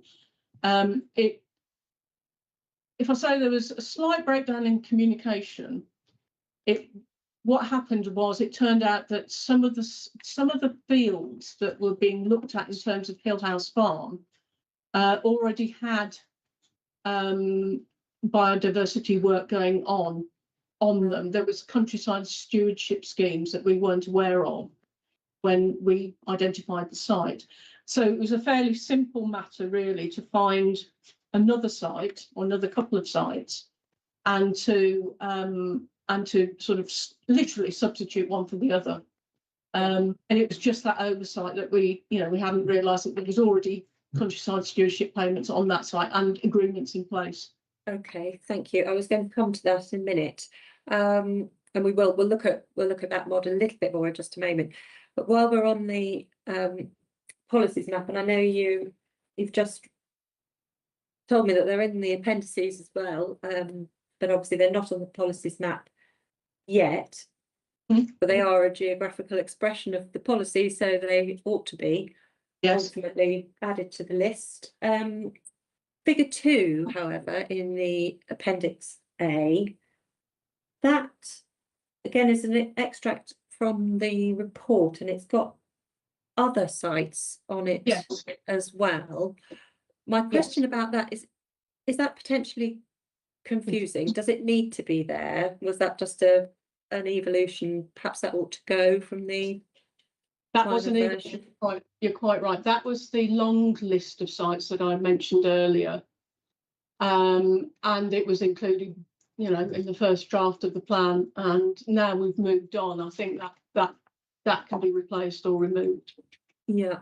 Another clarity point that occurred to me is obviously in the appendices you call these habitat bank sites, and that's what you've largely been referring to when you've been talking.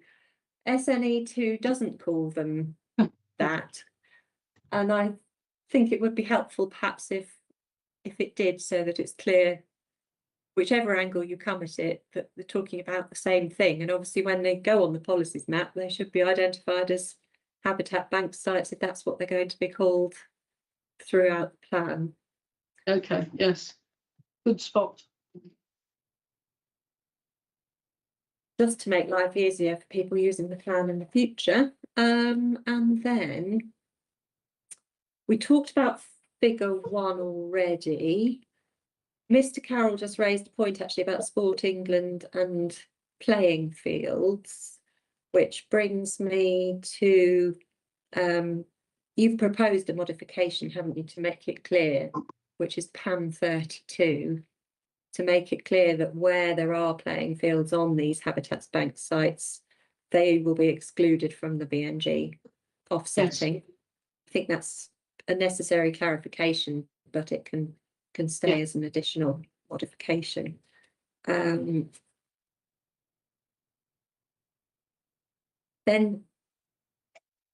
EAM 33 talks about the BNG hierarchy. But what's happened here is, well, I think I need some clarification. It's the reason you've put the PM 33 on the schedule says clarification of BNG hierarchy in response to an HBF comment. Is the intention to add that paragraph from the PPG to the policy, or there seems to be a link to some guidance, but I'm not quite sure how you're trying to incorporate it.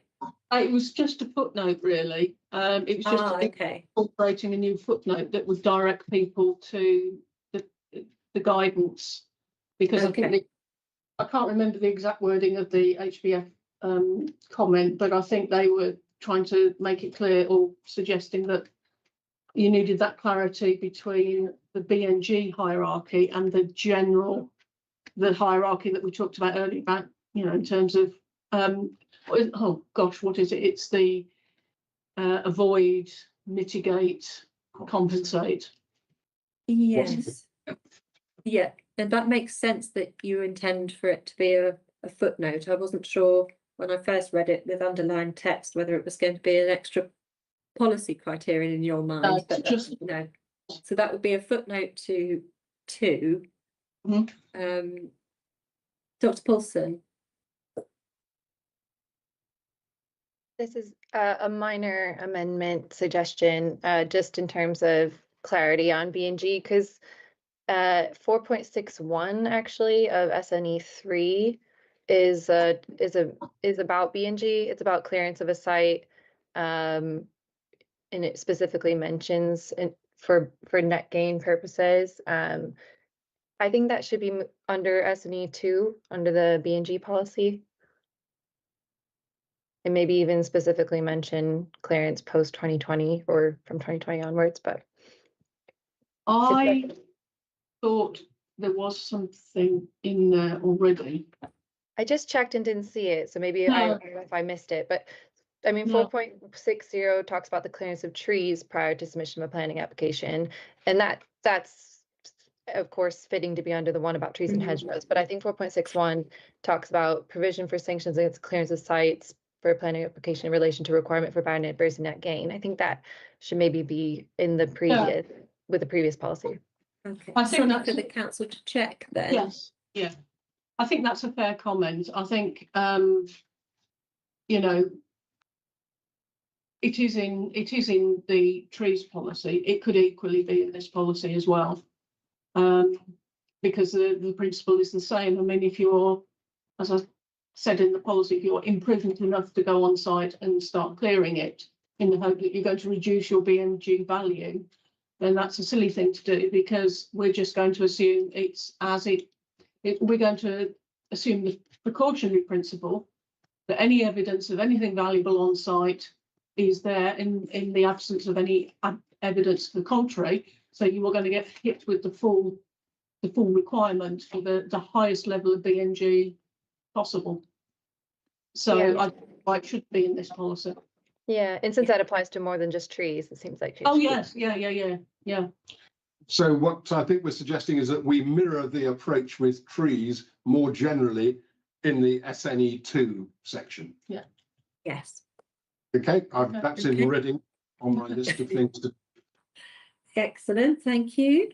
While we're on the additional modifications, there is another one where the Environment Agency wanted reference to river basin management plans, which again is a supporting text change that council's put in PAM 31.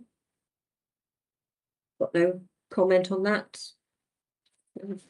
And again, I'm happy for that to stay as an additional modification. Yes. Yeah, we've got no comment on that. No, and similarly with the Swifts network, PAM 34 and 35. Then the Wildlife Trust had raised essentially a request for clarification in 2C about the local nature recovery strategy, which might reflect some of the discussions we had earlier on in week 1 and policies regarding nature recovery and SDS. But my question really to Dr. Paulson, I understand why you raised it, but of course SNE2 does talk about the local nature recovery strategy in some detail at criteria 7 and 8. And I was wondering if you felt there was a soundness need for it to be raised in 2C as well, or whether in actual fact 7 and 8 and 9 actually, which have their own sort of heading of local nature recovery strategy, put the necessary emphasis into this policy for that.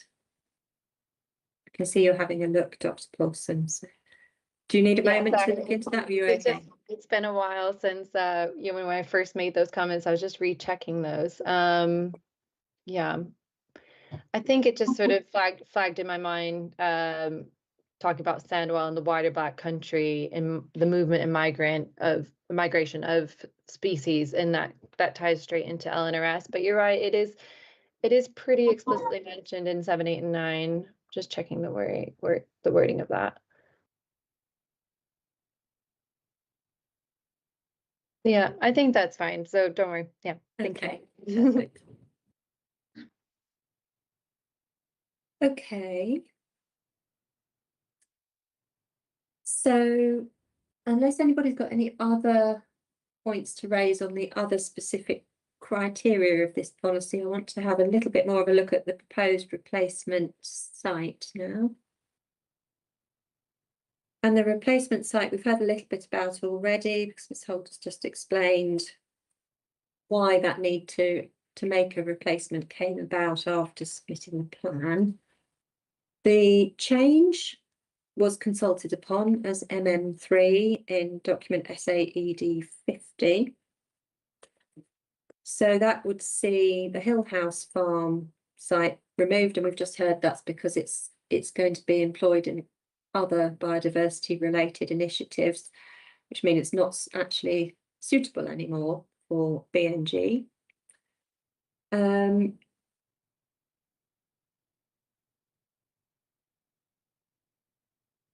In SAED 5, when it was consulted upon, the council said you've done, following further detailed work, you'd identified that Hill House Farm needed to be removed. Was there a further study, or was that just in-house?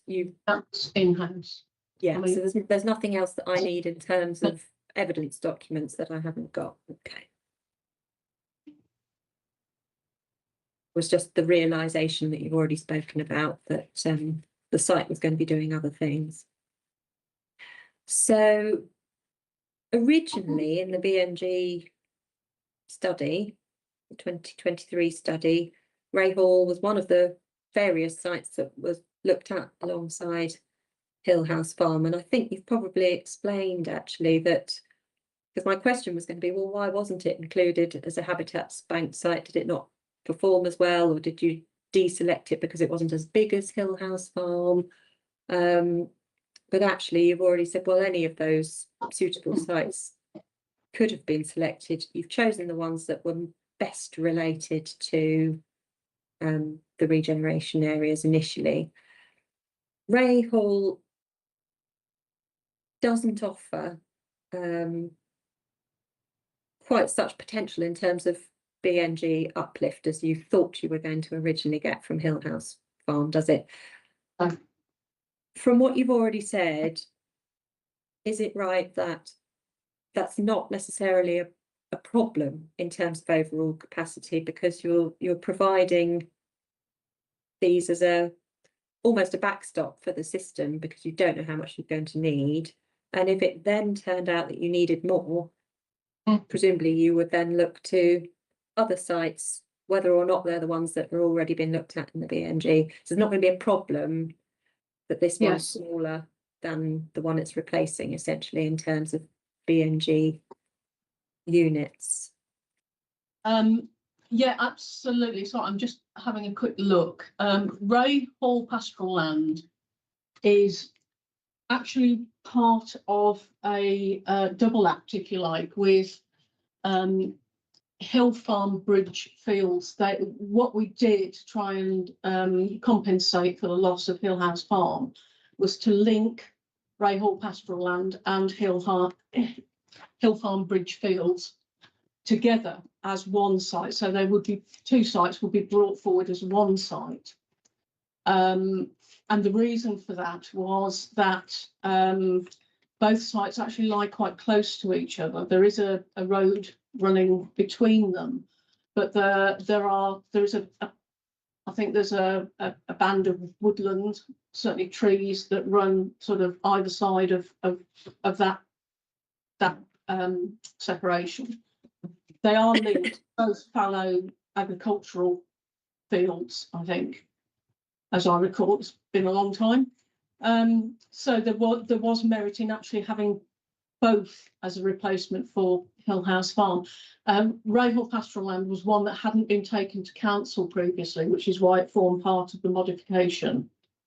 Whereas Hill Farm Bridge Fields, I think, had been part of the original consideration at council. Yeah, it's in the list. So hence why it came forward in that way. But you are right. There is nothing to stop another site coming forward, one that we don't know about yet, one that is on the long list. It's just providing in that same area a replacement. Okay, that's understood. Thank you very much.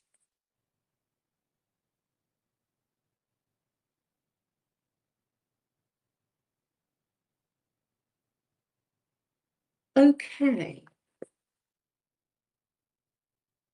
I don't have any further questions about that one. I'm going to suggest we take a short break, and after that we come back to talk about SNE 3 and move on with the agenda. Mr. Carroll, anything else before you leave us that you needed to say today? He's coming back this afternoon, I think. Yeah, that's fine. I think I've covered everything I needed to cover. Otherwise, it's in the existing written representation, I think. Yeah, absolutely. Okay, and you're joining us this afternoon? Yes, the policy SCO3. Yeah, excellent. We'll see you later then. Thank you very much. For everybody else, let's take 15 minutes. So we'll be back, well, about 11:35, if that's all right. If you could just turn off cameras and mics while you leave, and Mr. Carroll, feel free to leave and we'll see you later. Thanks for your contributions.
policy SNE3 now, which relates to provision, retention and protection of trees, woodland and hedgerows.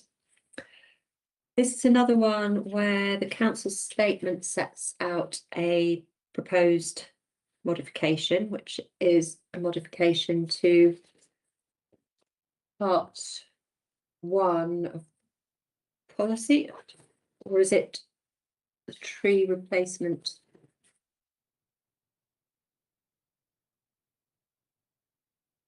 How do you see this working with what part 1 already says?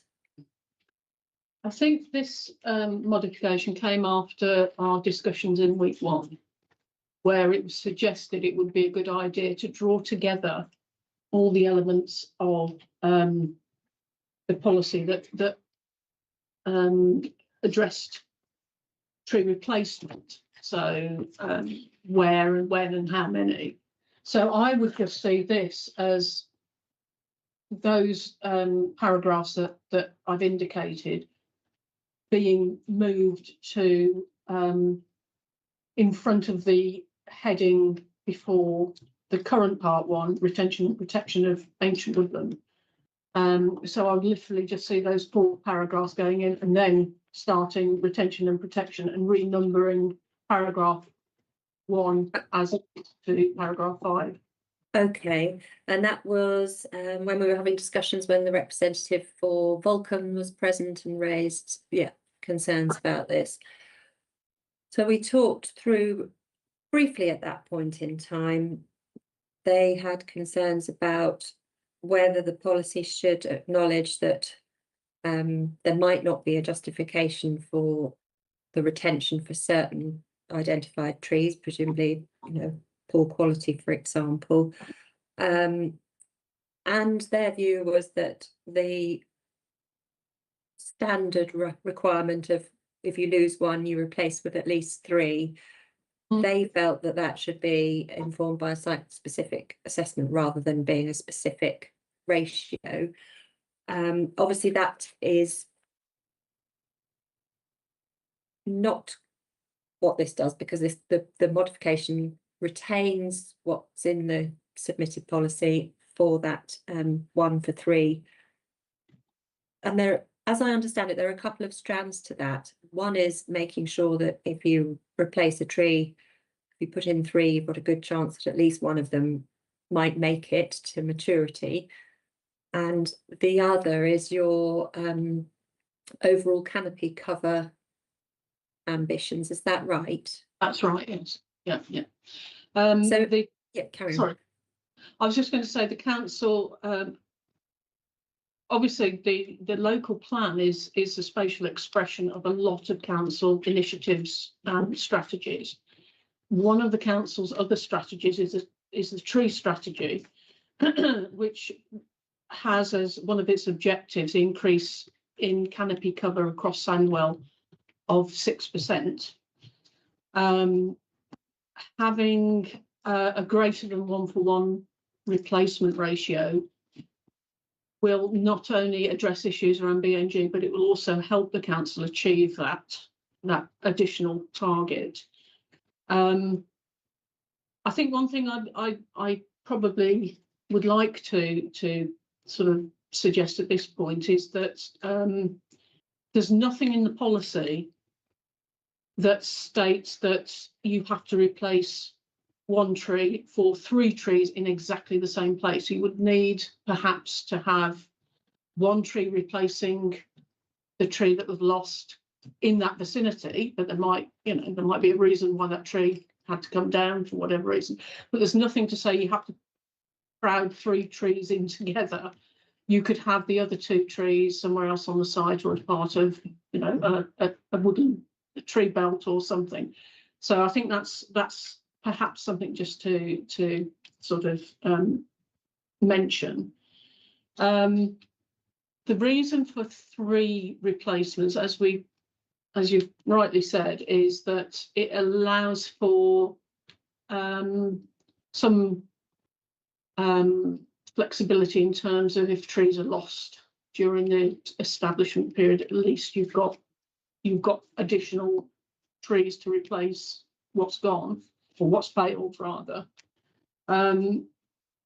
The council, I spoke to our trees officers, and the suggestion was very much that 3 for 1 is reasonable. And also in specifically with respect to Sandwell, we have a lot of ash trees, and Dr. Paulson will know that they are suffering national, ash trees are being lost to ash dieback disease. We have a large number of ash trees still existing in Sandwell. If those trees generally fail or, you know, succumb, then at least we've got some mechanism in place to try and address that through the policy. Although it's an indirect effect of the policy. It's not, the policy is not designed to specifically address that, but it is a sort of a benefit of it. What might happen in a scenario if if a tree was being lost on a site and say with an extension or whatever, then there wasn't enough space for 3 replacements, but there might be enough space for 1. What would the policy do in that sort of scenario? Would that? Yeah, we could obviously ask for 1 on site, and then maybe others off site or close to the site. So again, adopting the sort of the hierarchy approach. So it's something that could be, I mean, if you're talking about a situation where a site cannot contain more than 1 tree, I would presumably, under certain circumstances, also be talking about a site that needed off-site B&G or off-site provision. That's covered in paragraph 1 of the new text in our hearing statement. It allows for off-site planting in the event that it can't be done on site. Yeah. It would also be covered, I think, probably by a condition in a planning permission. Okay, and what about the scenario where the suggestion is some trees are just not worthy of retention in the first place? Does the policy still expect a 3 for 1 in that sort of scenario? Perhaps a tree survey has declared a particular tree of poor quality. Yeah, I think we do say that if trees are of, if they have I think it's a less than 10-year lifespan left to them, they won't be counted for things like canopy cover calculations on site. Yeah, trees. Okay. And yes, top of, is that in the supporting text? Yes, supporting text, page 102, paragraph. It's the end of paragraph 4.50. Trees must not be included in these canopy calculations if their BS long number categorisation is U, which is those in such a condition they cannot realistically be retained as living trees in the context of the current land use for longer than 10 years. So, you know, we do have that degree of flexibility in terms of not counting trees in at the end of their lives or in poor condition, albeit that deadwood does have its place in sort of environmental considerations in terms of the specific issues covered in this policy. We wouldn't expect those trees to be replaced. Okay. Okay, so in terms of requirement, as it is in the plan at the moment, requirement 2 has landscaping buffers with a minimum depth of 15 metres and a preferred depth of 50 metres. Yes. Where did those 15 and 50 metres originate from? 15 metres, I think, is in the legislation. I think. Is that the Natural England guidance document? Yes. Yeah, it's in the guidance, and then I've seen it somewhere else. I would have to look it up. The 15 metres I'm familiar with, whereas Yeah. the 50 metres in particular, That I was is, interested in. yeah, how that's that came technically is a boo-boo. Because that was actually in the draft of the Environment Act 2021.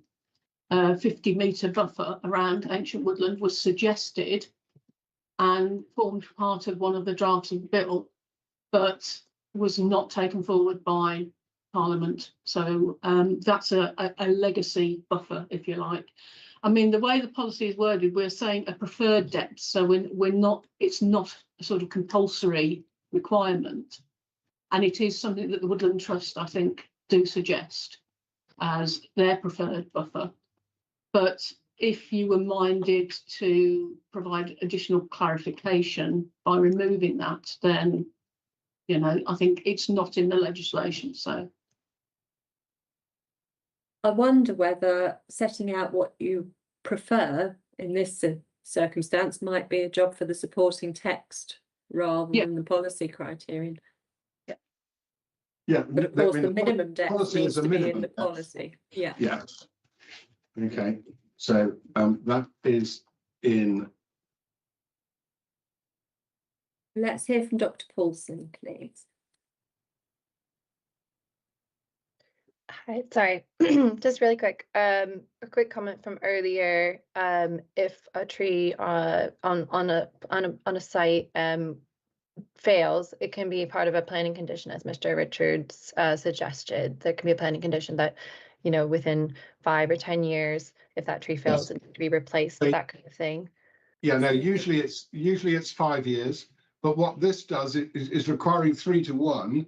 Yep. If a tree lasts 5 years but then fails, it wouldn't have to be replaced under the condition, but that contingency is recognised in the 3 for 1. Yeah. So yeah. I was saying for the instance where you could only fit one on the site, that Yeah. discussion, then Yes. it could be a condition that one would need to be replaced. Yeah. yeah, I mean that might justify a longer period than 5 years, but it would be a fact by fact, an application by judgment. Absolutely. sorry, Go ahead. sorry, I was just going to say, in terms of, I think it was what Vulcan were talking about. It's I've forgotten. Sorry, it's gone. Dr. Paulson, They can you said remember what you were something. going to say? And I was going to come back on it, but it will come back to me. So Yeah, come I back was in a just- moment. Dr. I was Paulson. just double checking. So the buffer, yeah, it is 15 meters in the Natural England Forestry Commission standing advice. That the other buffer was legacy, and I was trying to check if this is mentioned here. There should be some sort of mention of, in certain instances, contextually, the buffer should be increased. If it's an area with, you know, a residential or high recreation area. I think in the standing advice, it also mentions larger buffer zones are more likely to be needed if the surrounding area is less densely wooded, close to residential areas, or steeply sloped. So I was trying to check if that's mentioned in the justification here. It might be worth, in that case, when the council is updating the justification, to put in the reference, if it's not there already, to the standing advice, mightn't it? To simplify it, you know, rather than reiterate it direct. Dr. Paulson, That. was it Natural England Advice or was it Forestry Commission or joint? It's It's a joint. joint document, yeah. Yeah.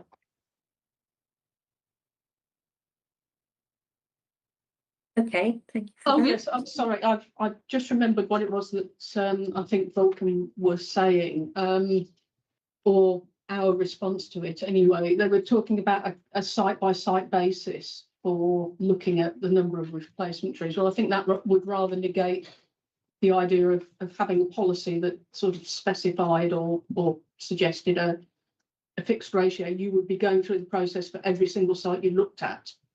Whereas, you know, having a clear ratio set out, replacement ratio set out in the policy, gives that certainty to developers that is going to be what's required. So I think it's a matter of, as I say, providing that clarity and that certainty.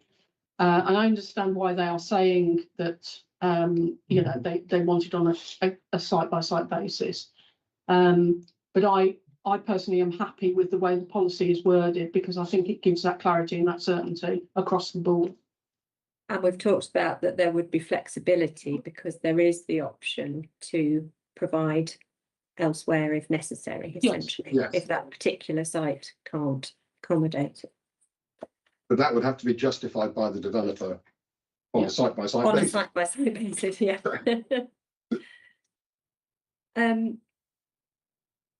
So there is another modification suggested in the council's statement, which relates to existing point 1 policy. And this is essentially a clarification point to bring that requirement into line with the framework. Yes. Essentially, any thoughts on that? No. It appears to do the job in terms of paragraph 186C, so I've got no further question about that one.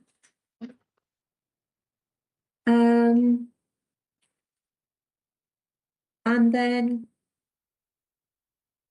the only other thing I was going to raise, which again is something that I alluded to in week 1, was about the length of some of these policies in general terms, and I'm picking on this one because we happen to be at it at the moment.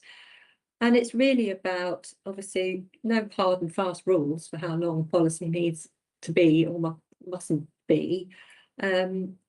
It's generally about effectiveness and justification, and whether it's the case that it's long because it covers various topic areas within one topic, if you like. It's sort of, it's long, and some might find that potentially difficult to deal with. But then when I was reading it, on the other hand, part of me was thinking, well, actually, is it almost several policies rolled into one? What might be several policies in another plan have rolled into one in this plan. So it was really, I sort of asked the council to have a little think about that back in week 1, about the length of some of the longer ones, and just a moment to sort of see if you'd had any thoughts about that. Yeah. There is a reason for the length of this policy. Firstly, because I wrote it, and I write really long things. Is that a justification though? It is entirely justified. The real reason is we are still in the dark about the status of supplementary planning guidance and supplementary planning documents. If we were certain that we could still produce SPGs, particular, a lot of this information would be in an SPG. We are not at that stage. We feel it's an important matter that needs to be addressed, the whole business around trees. And I mean, the essential point of this policy, setting aside discussions about replacement ratios and the rest of it, is we are trying to say to, you know, interested parties, you need to retain trees on site in the first instance. This policy is looking to encourage developers, landowners, etc., to retain trees and design around them. That's the whole point. If you do that, you don't need to worry about 3-for-1 replacement, etc. Now, the reason the policy is long is so that there is one location in the plan for all the information we think is important for people who are doing that sort of designing, and people who are considering, you know, work on sites to go to, so that they don't have to keep cross-referring. It's all there, and it is long because of that. It's long because it contains the information it contains. I have thought about this, and I have thought about how it could be broken down, and you could do it, but I don't think it would make it necessarily a more effective policy or policies to do that. That's my view. Okay. So potentially, if you had clarity in a future plan making position about whether What this would goes go where? in some form of supplementary document or plan, you might have a much more concise version with details elsewhere.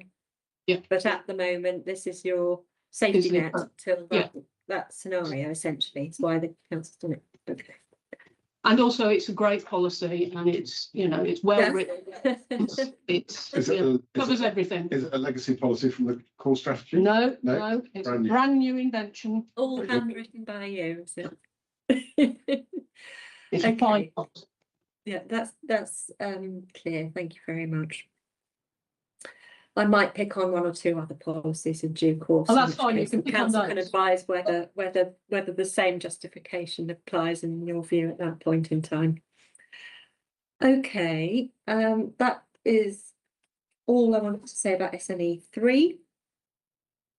So I've got a few points in relation to SNE 4, 5 and 6. So starting with 4, this is geodiversity and the Black Country UNESCO Global Geopark. So it's all about geological heritage, essentially. And Historic England, again, have made a suggestion along the line that this policy should include protection of significance of the asset and its integrity. Obviously, there could be some crossover potentially between geological heritage and other heritage assets, particularly areas and landforms, etc. But so the question really is, does this policy, which is specifically about geological assets, need to include that protection or conservation of significance or integrity? Or does it do enough already?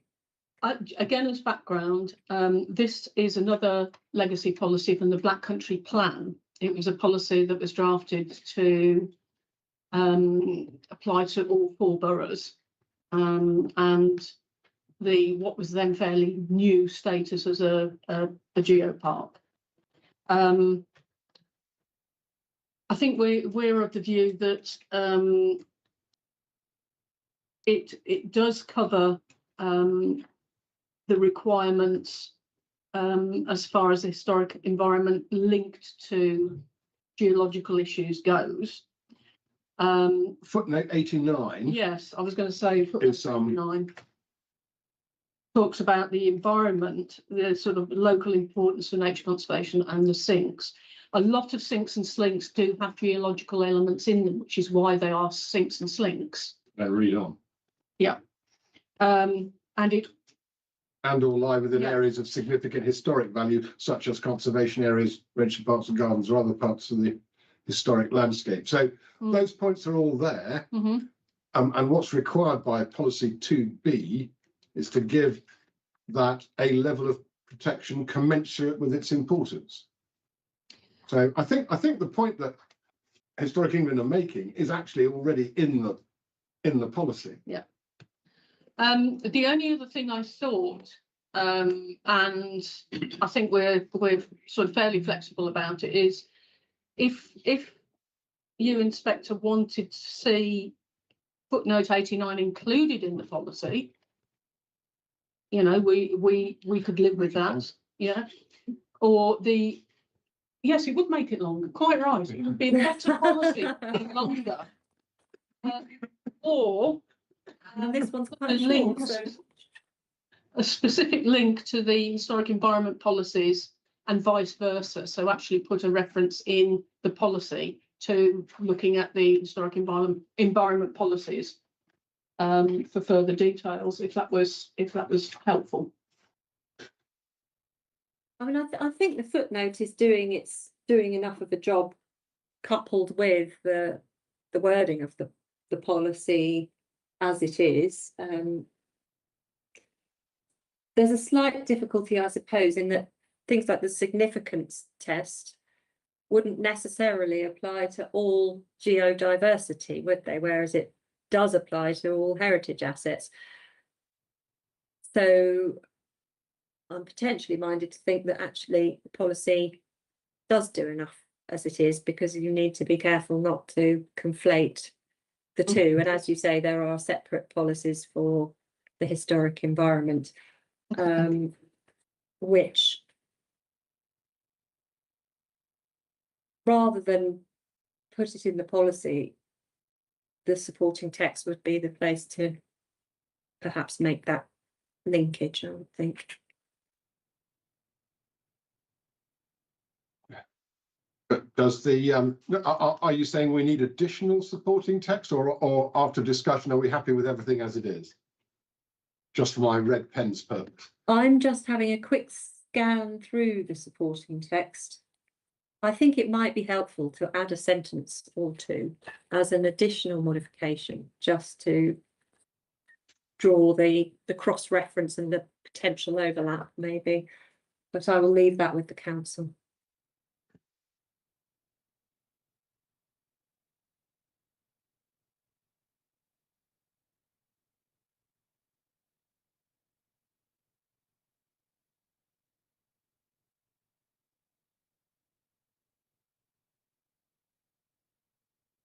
Okay, so SNE 5.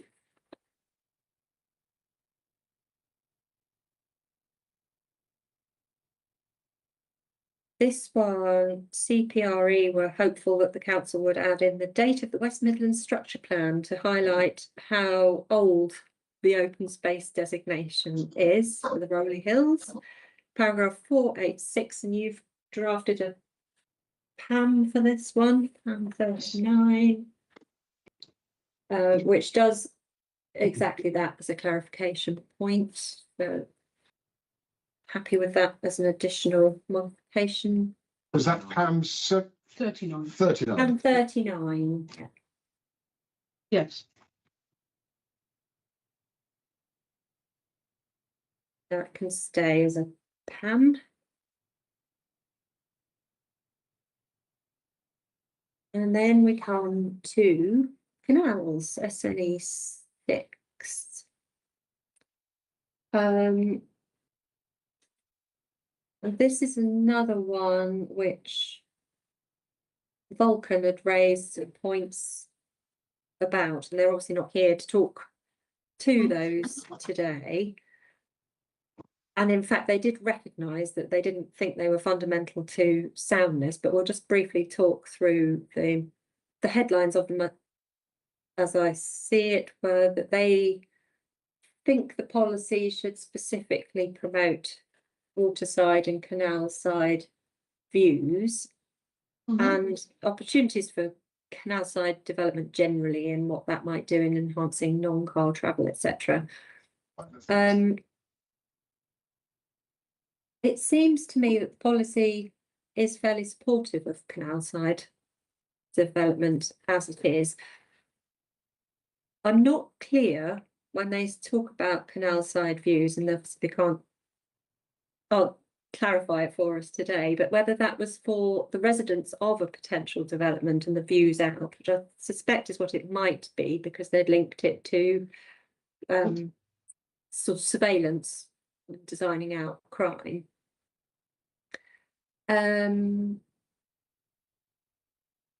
So has the council, have you got difficulties? Are you hearing me all right? All right, we've got a message flashed up on the telly. We can hear you fine, and we can see. Okay, good. We've got a message saying our telly might turn off under the automatic power off setting. Oh, it thinks you're not using it, does it? Yeah. Okay.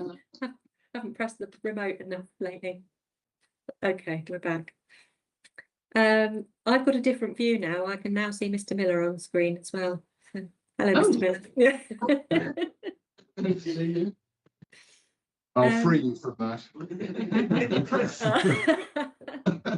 A good move all round. Okay, thank you. So essentially, is there anything about that the policy would preclude No, anyway as it stands? I think we're happy with the wording of the policy.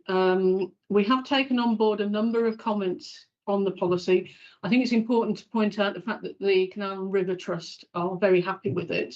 They've sort of been very supportive of the wording of the policy. Vulcan, I know from looking at their site, is adjacent to a canal. And there is quite a thick, it looks like quite a thick belt of trees between their site and the canal. So I'm assuming that they are, you know, concerned to make the best use of the waterside views. So I think we're sort of broadly happy that given the overall importance of the canal, and certainly to the idea of wildlife corridors, that where necessary, you know, canal views are important and are going to be beneficial to certain sites, but in other areas, you know, we'll have to take a view at planning application stage about whether or not basis. Whether or not we would want to see trees removed, especially when they are, you know, alongside a canal and forming part of a corridor. That's a decision we would have to take at So the that time. would be for the applicant to make the case, Yes. Yeah. which may or may not include things like high quality design and active frontages and surveillance and all the other points that they've raised. We support those. We support those sort of design approaches, obviously. But, you know, as I just said about SNE3, the idea of the policy is to ensure that from the start, design proposals take into consideration the need to retain trees on sites. So, you know, Okay, I'll come to you in just a second, Dr. Paulson. I just want to check whether is the canal network on the policies map, because I couldn't find it if it is. What's it called if it is on there? And parts of it. It's not identified as such, but obviously it forms part of the base mapping. It's visible, but it's not identified as a feature or a layer. I mean, a lot of the canal is subject to other designations like wildlife corridors or conservation areas for the canal network as a whole.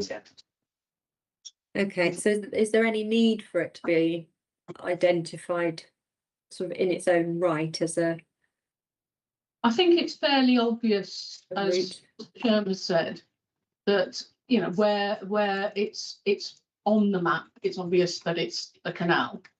And the designations that apply to it are also included. So from that point of view, it hopefully would be obvious to the observer that there was a canal there, and also where those particular designations lay that they had to take into consideration. But it's part of the base of the map in the same way that a road is part of the base of the map. Okay, so there are certain routes, priority routes, etc., have been identified, but the general road network, yeah, simply the base map. Yeah, and Is there any reason why this policy can't function effectively without the canal network being identified more overtly, if you like, than the base map? I don't think it would be affected, frankly, either way. I think it is obvious. Site owners and developers know where the canal is. Sandwell and the Black Country is famous for its canal network, and it is covered by other designations. So I don't think it would be, it might be nice to have, but I don't think it's essential. Mr. Sherman, you were going to say something? Yeah, it's just that a later figure in the plan, figure 14, which is in the transport chapter. Oh, yes. That does have a diagram which identifies the existing transport network, and the canal network is identified specifically on that figure. Okay, and does SNE 6 alert you anywhere to the fact that that exists? I wonder. No, Does not. I don't think Figure it does. 14. So we could put a link into. The difficulty is that paragraph 1 of SNE 6 says that the canal network comprises the canals, and their surrounding landscape, corridors, etc., etc., etc. Whereas I suspect on figure 14, all you've got is the canal. The route, yes. Yeah. So maybe we would have to say Sandwell's canal network comprises the canals, brackets, see figure 14, close brackets, and their surrounding landscape. Yes, that would make sense, wouldn't it? Yeah. Yes, I mean, 2A then goes on to talk about the structural integrity of canal infrastructure with a footnote which sets out what that infrastructure is. So yes, it's getting very complex, I think, at that point. Yeah, there's a lot entailed in the network as a whole, isn't there? Okay, I think Mr. Richards' suggestion might be helpful there, just a little bit of clarification, but we'll move on from that point. Dr. Paulson, thank you for waiting. Sorry, if it's just okay to point out, so 4.96 does mention that many canals are designated as local nature sites. I think that should be local wildlife sites, either in part or for long sections of their corridor. I don't know if there should be any reference there. I mean, this goes right back to then protecting and enhancing local wildlife sites. So that would include the trees. There isn't actually a specific mention to wildlife corridors in here anywhere. Obviously, canals are very important for all sorts of animals as corridors, including bats. I think there's a bit of a missed opportunity to mention bat-friendly lighting schemes as well, but also trees are extremely important along canals for bats and birds for foraging and resting. And so I think there's also a mention on 4.99 of some of the areas have significant ecological and biodiversity value, and that basically development there would have an adverse impact on sensitive habitats and species. It says that, but then it doesn't include anything like mentioning that development there would be discouraged then. It just sort of makes a mention of it would have an adverse impact and doesn't mention. I would hope to see, obviously, then those areas would discourage development. There's paragraph 2D, paragraph 2, policy 2D and 3C. I hope give Dr. Paulson a crumb of comfort. Yeah. I think there's a little bit of maybe opportunity for a bit more clarification in the justification sections. So it was, could you say that again, Mr. Richards? 2D? Yes, 2D and 3C. Paragraph 4.96 also refers to continuous habitat network. Yeah, 4.96 is being offered by the sidelined Mr. Miller. Yeah. But is there a need to expressly mention wildlife corridors? I think Mr. Sherm, you said some of it is identified on the policies map as wildlife corridor as well. Dr. Paulson is suggesting there's no mention of that particular terminology, even though that is how you've identified some of the canal on the policies map. Perhaps it would be helpful as an additional modification to draw that into one of the paragraphs. And 4.96 would be the obvious place to do it. Yes. After we've corrected local nature sites to wildlife sites, we could also mention corridors.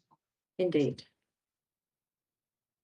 And any modification to 4.992 to discourage development on those significant areas of ecological biodiversity value. But thank you.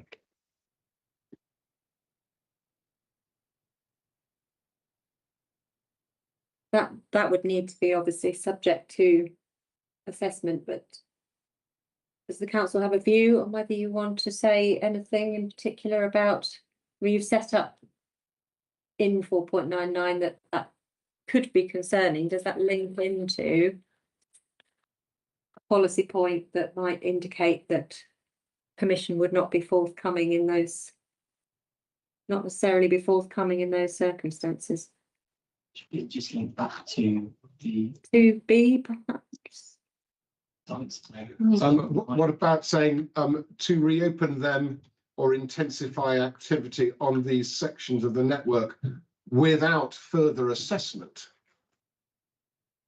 Could have an adverse impact by indicating that if you're going to do that, there may be a need for further assessment. Yes, I'm thinking, does this links to 2B in the policy, I think? Yes. So there is a policy control in there. It's just, yeah, whether another sentence of explanation for a plan user might help in 4.99. Again, something I'm happy to leave with the council.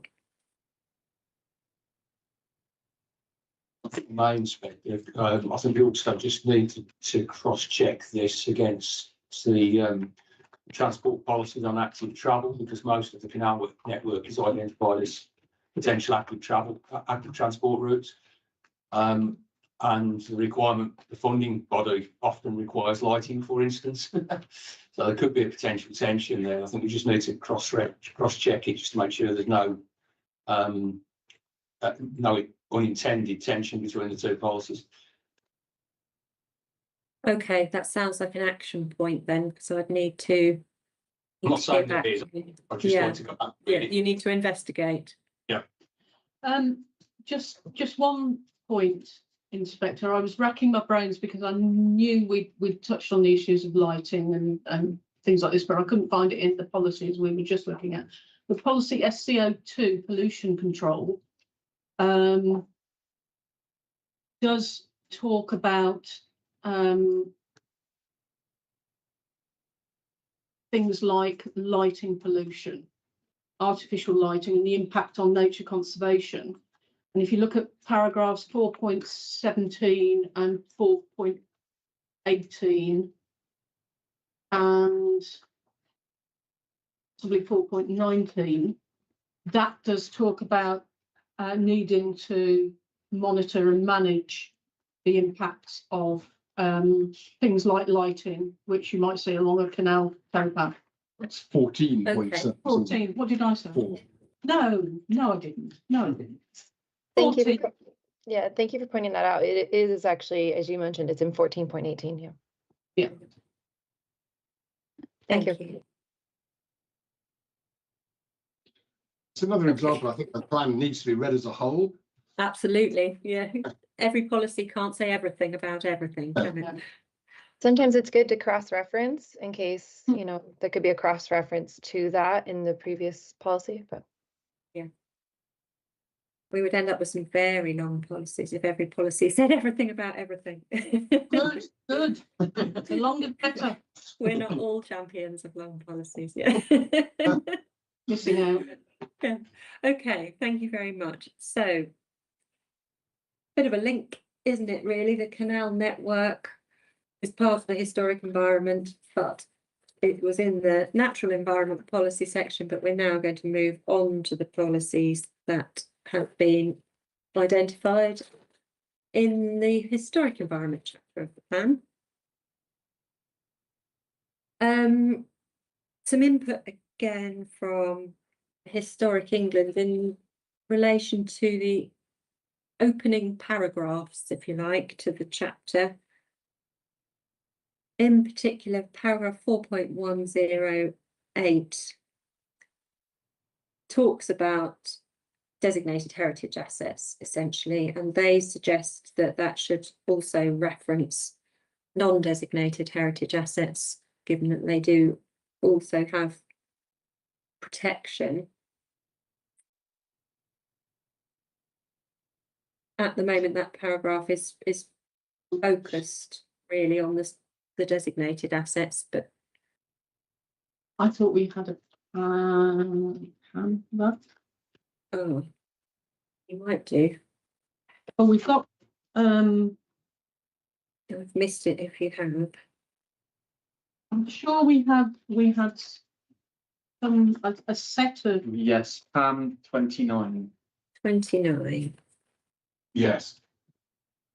It's first changing it to both statutorily designated and undesignated heritage. Oh, yes, thank you for that.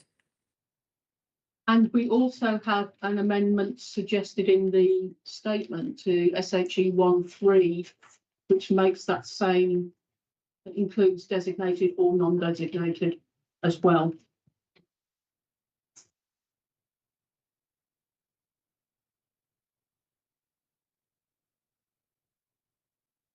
Yes, so that's in the policy itself, yes.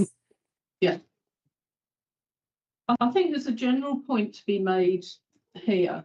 Mm. I think, you know, you're quite right to bring up the issue of, you know, the terminology. And there probably needs to be a sort of a set of consequential amendments throughout the plan Yes, to how we describe issues around the. So, I mean, back in the day when I was doing conservation, it was all the historic environment. It's now the heritage environment. assets, yes. Yeah.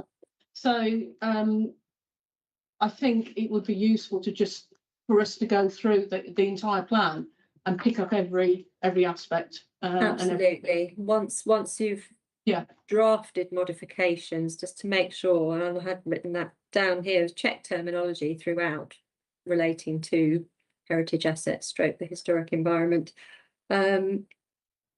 Just to make sure that that has been done. Now the next point, I mean, you've gone there a little bit with the change that you've set out in your statement where that you've just described to me, where you've proposed to add in designated or non-designated into the policy SHE 1.3. The slight issue is that the policy title is listed buildings and conservation areas. Should that be something else like heritage assets? Yes. Because it is covering more than just those two things, isn't it?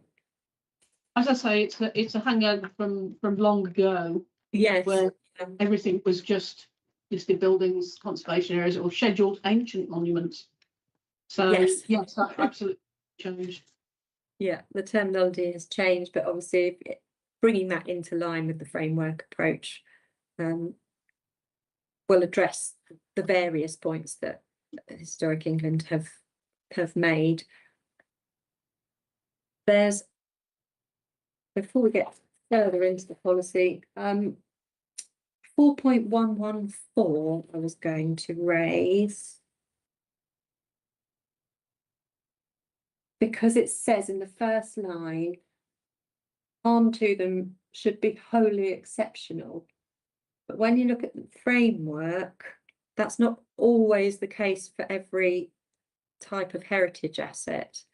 So I think that paragraph could just do with a review for consistency with I've got the point. 16. Yeah, I've got the point you're making. Which paragraph number was it? It's 4.114. Oh, right. And it talks about heritage assets as a bundle, all of them, and then says that harm to them should be wholly exceptional, which is out of step with what chapter 16 of the framework says.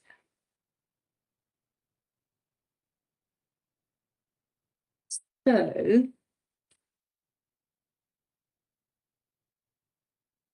your statement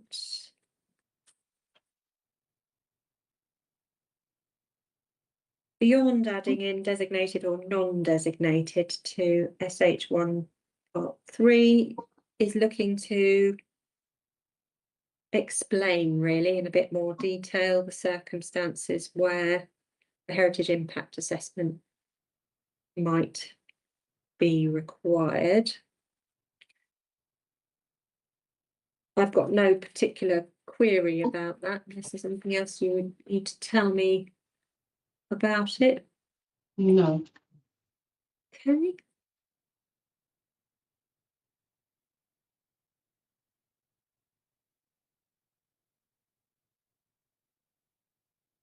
And there was a query raised by CPRE which I think was drilling down to the point that if a heritage asset can no longer fulfill its function, whether it's designed for original function or what the function it's in. I think they were talking about the original function, but that may not always be the case, of course. But their point was the plan should be clear that there would be a first preference for a new use for that building to be another use, the same use again, essentially, to keep it in that original use, rather than move straight to some other use and knock on conversion requirements, etc. And that the policy should be explicit about that. So the question, I suppose, is twofold: is that a sort of sequence that the council would recognise, and if so, does the policy do that? We have In terms of discussed, first preference, I suppose, for reuse. I mean, we have discussed this to a point in the first week when we were talking about community facilities and Yes. use of these buildings or that type of building. And certainly discussing with Mr. Stretton, you know, we are of the view that the best sort of reuse for a heritage related building is going to be something along the similar lines. It might not be exactly the same, but for example, if you have a listed church that becomes redundant, probably or possibly the best use for that might be another community related use where groups of people gather, so you can use those big spaces and ante rooms and what have you. And similarly, the best sort of reuse for a factory, a listed factory, might be workshops or, you know, live work or something. So I think we are alive to that. Whether or not the policies say enough about that, I don't know. I don't know if there's anything you wanted to add to that. Yeah, if I may, Inspector, Yes, I suspect that that CPRE's drive is possibly there, looking at things like agricultural buildings and barns. In very often, it's in the cases, it's something that doesn't apply a great deal in Sandwell. We've got a lot of industrial heritage, and as my colleagues basically pointed out, that generally the best use for a listed for heritage asset is that use most closely aligned with what it was built for in the first place. However, these kind of buildings, particularly in the case of industrial heritage, aren't really aligned for the uses of modern industry, which generally speaking wants steel and glass with which to impress its customers rather than Victorian hulks, basically. So we do need a degree of flexibility in terms of approach, and innovation is almost certainly going to be required to get these buildings conserved. I think in the case of Sandwell, perhaps the emphasis needs to be different from that which should normally be applied by the CPRE. Is there anything, I mean, this might be taking us slightly into SHE2 and development in the historic environment as well, but is there anything that would sort of negatively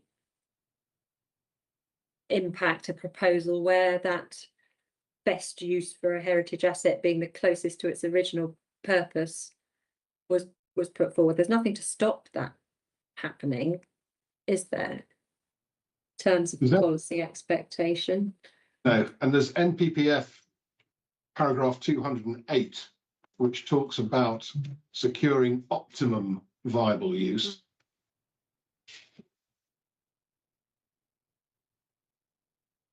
Indeed. So I suppose the approach, as you say, in terms of community type buildings, etc., which isn't necessarily going to be the same as an industrial building, but you have got that general thread going through of, you know, before you lose it, you want to look for a similar reuse. Obviously, not all community buildings are necessarily heritage assets as well, although some of them might well be.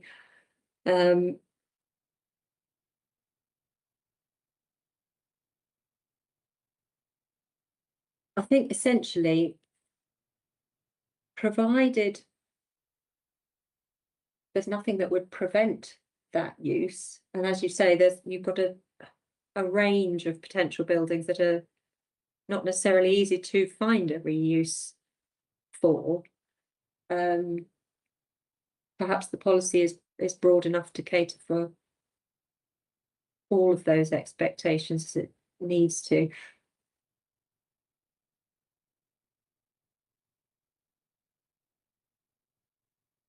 I think I'm happy to sit on that for the time being, and unless I come to a conclusion that, you know, there is a potential problem with effectiveness, I will think about that one further, but we'll leave that one there for now.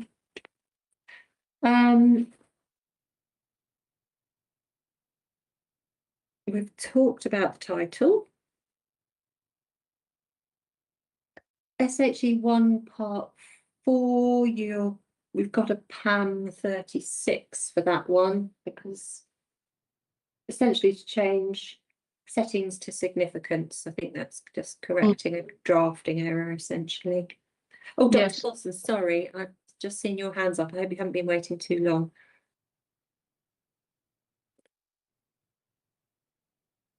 You're on mute. Sorry, that was actually still from SNE6, so sorry. Okay. I don't know if it's just a point because we were talking about it, and I'm sorry that we're now going back. Yeah, my hand was raised for quite a while.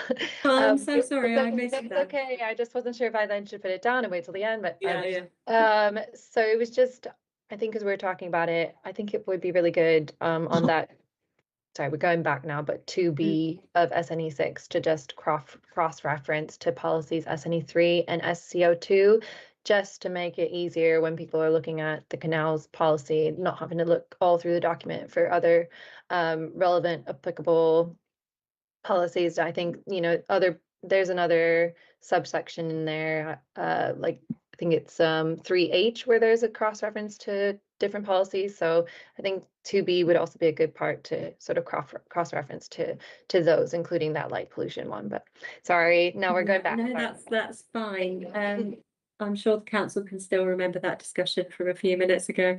So I've turned back to our notes and made a note to cross-reference SCO2. Which was the other policy you suggested, Dr. Paulson? SNE3 to SNE, sorry, SNE1 to SNE3. Okay. Okay, excellent. Noted. Thank you. Right. So let's move over to SHE2 then, if there's nothing else on SHE1.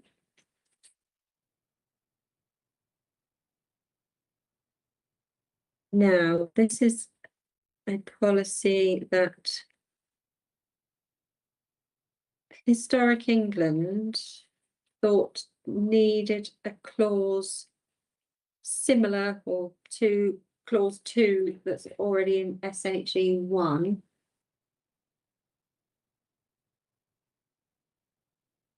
Now, is there any need to draw across a clause that's already in SHE1 into SHE2?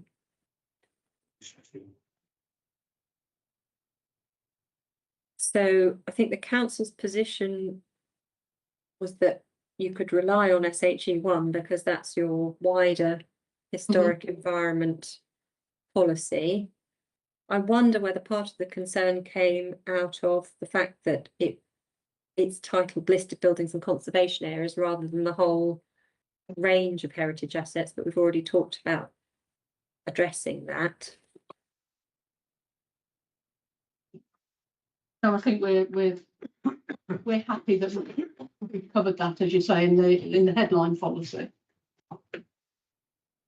Okay, and then for SHE2 part, sorry, Mr. Richards, were you saying? Yeah, well, I was just wondering, now we've retitled SHE1, what's the distinction?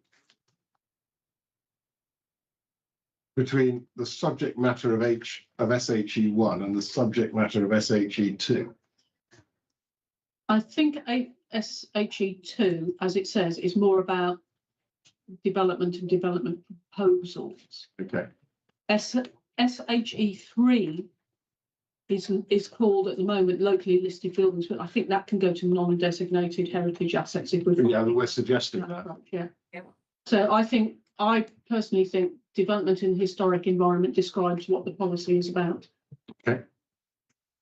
So it's building on SHE1, isn't it? Which is essentially setting out the high level conservation environment, if you like, for the assets. Okay.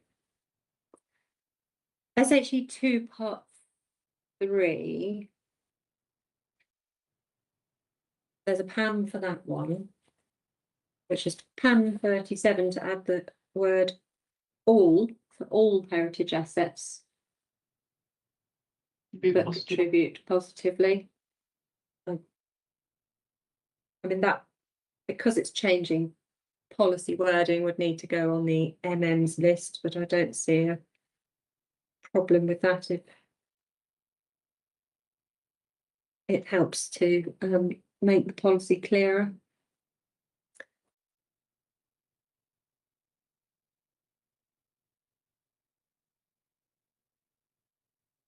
And I've got no further queries about SHE2. So SHE3,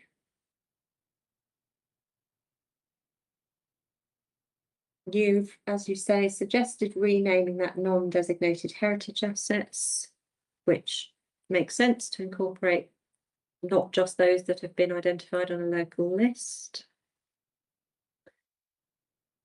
And Historic England have said it should refer to harm rather than significant adverse effect, which you've addressed through PAN 38, which would change the wording of point 3 of the policy. So That would be the main one. that would go on the MM's list.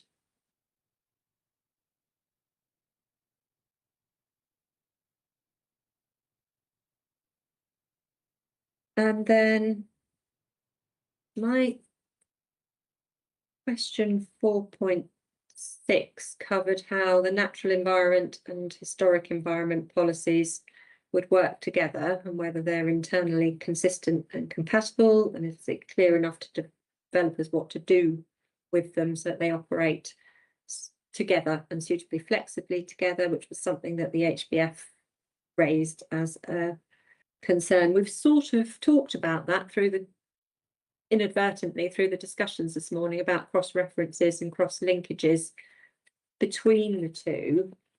And I've not identified any other particular concerns on that point, unless there's anything the council wants to say, subject to the elements we've already discussed this morning.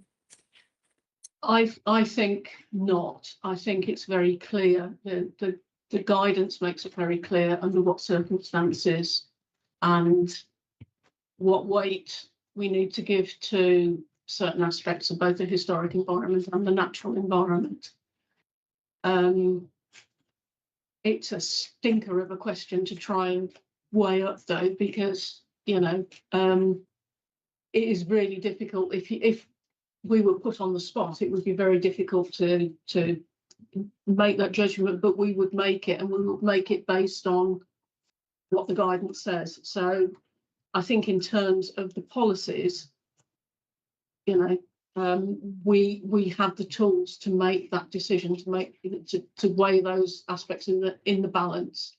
So I think we're broadly happy that we don't need to make any further amendments to do that. I mean, obviously it's difficult, isn't it, to disentangle the two elements from individual sites that might have natural environment and historic environment concerns to varying degrees.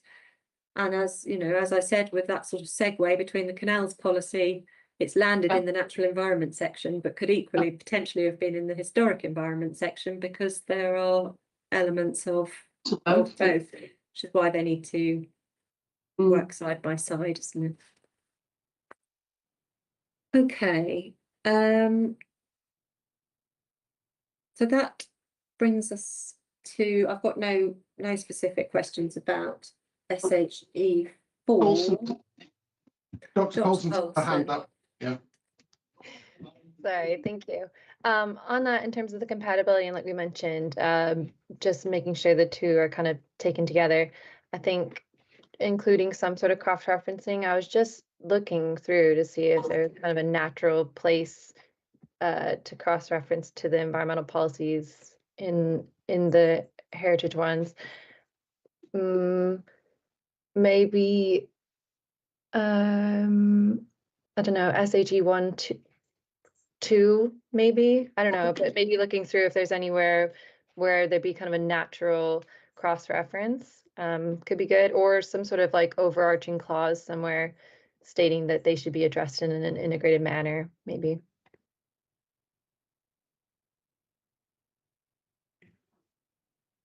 Any thoughts on 2? Adding anything to 2? Whether it's necessary, as we've said, the plan does need to be read as a whole. I mean, it's very specifically about heritage assets, isn't it? SHE1. Again, I think I appreciate your assistance on that, Dr. Paulson, but I think aside from the specific cross references, it needs to be essentially left along with all the other policies that might apply to one of those difficult to disentangle sites that's got natural environment and heritage assets. Otherwise, there are elements of, well, where would we stop with the cross references? Yeah, I know. Or in the justification, I don't know. I'm just thinking, I know it needs to be read as a whole, but I think about the instances where, you know, somebody might just need to refer to that policy specifically if they're thinking of a development proposal, and they might not be able to read through the entire document.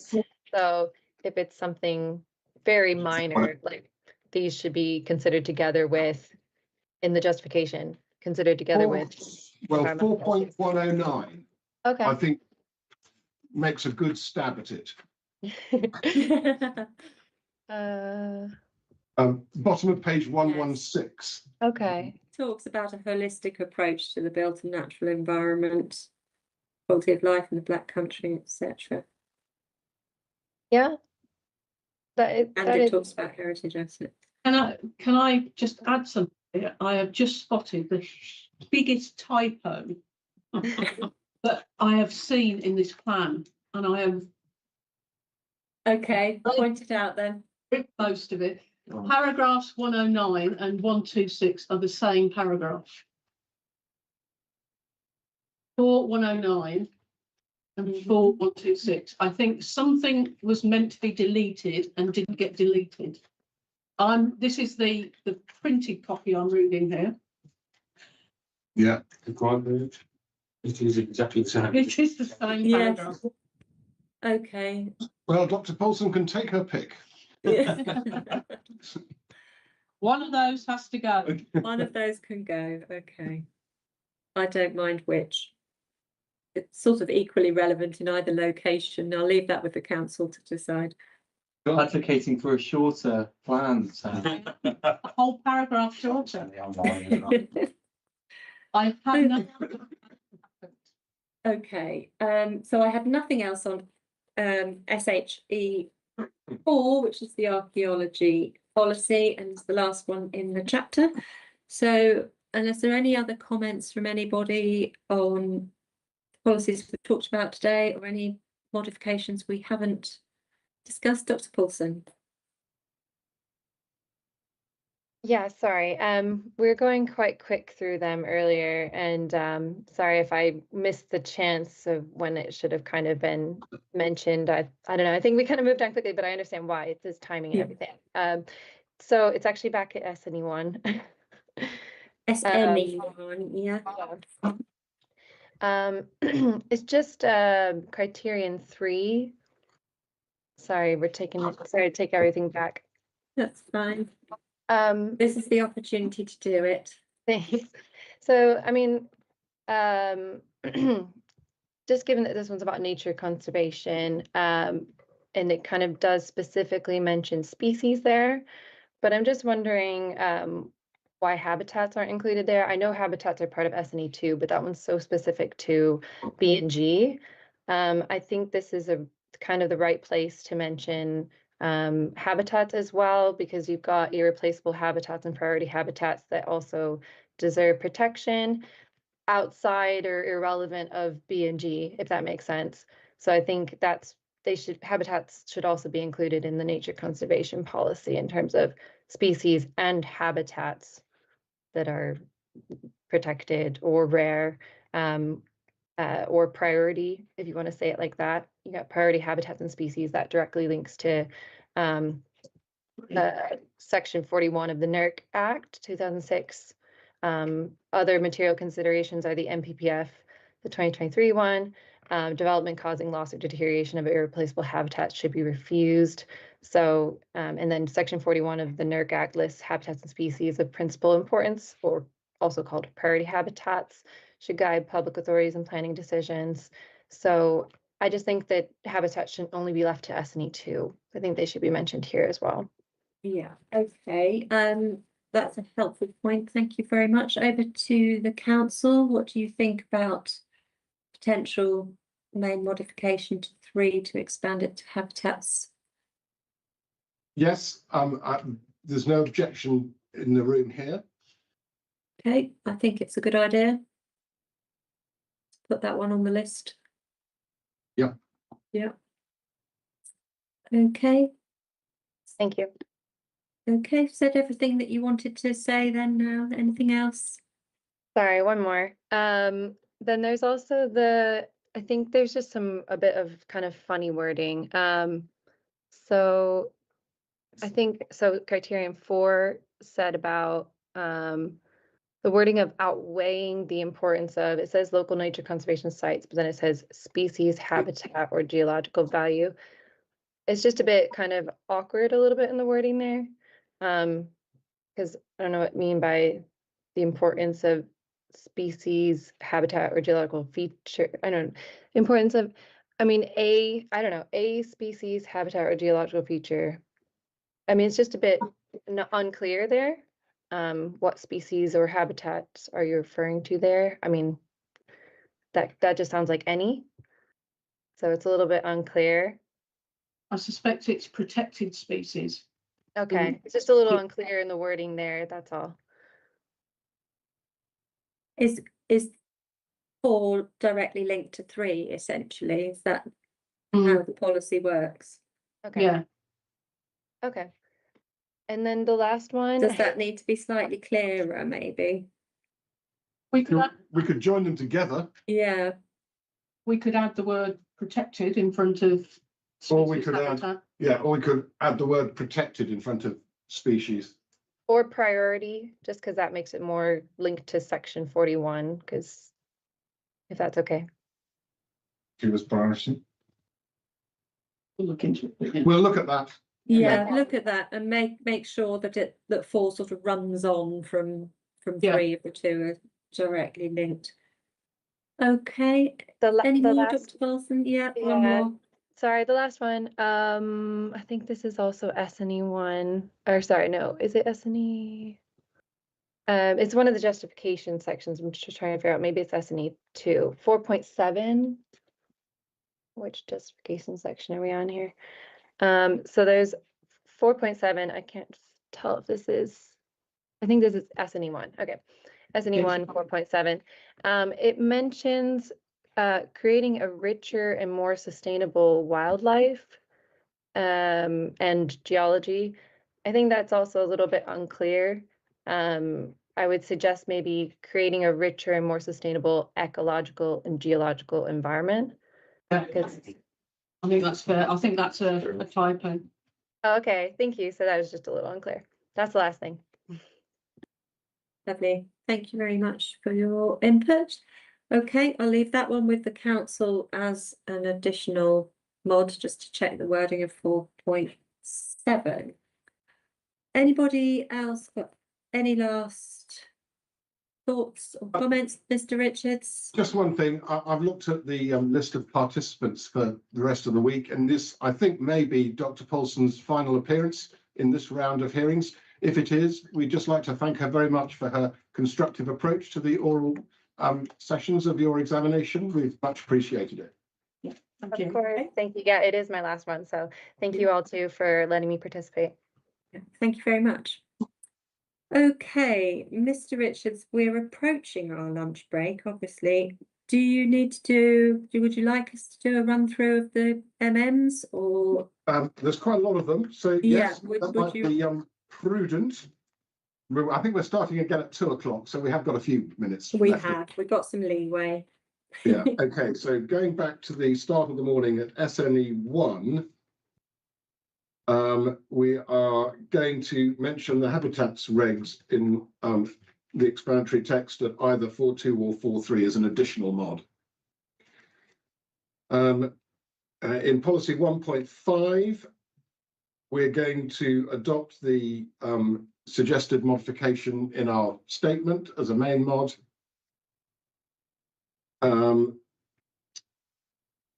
And we are going to suggest a main mod when it happens to remove or update or replace figure 1 in appendix A.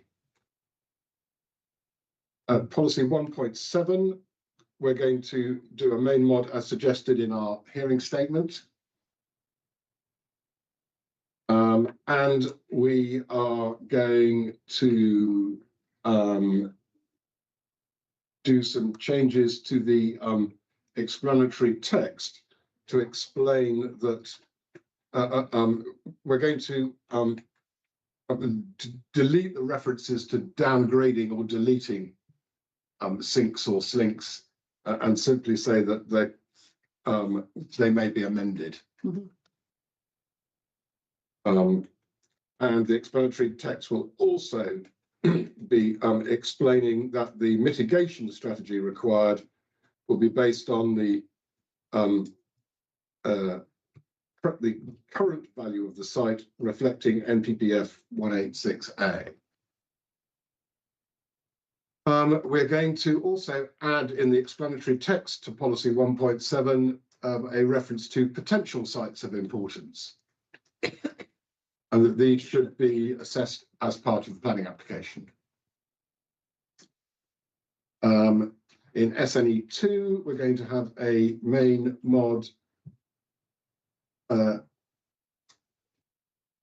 to encourage higher than 10% BNG, and also explain that at 4.14 of the explanatory text. We are then next going to put the 6 sites, the habitat bank sites, on the policies map. We'll put them on the list of changes for the policies map to start with. Put them on the list of changes to the policy. Yes, exactly right. Don't change anything yet. No, right, no.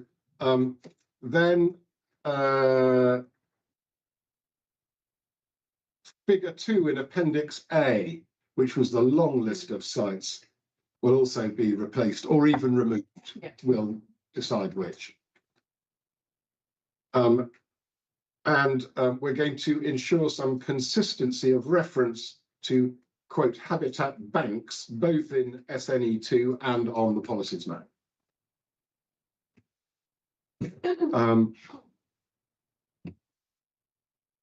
Then we are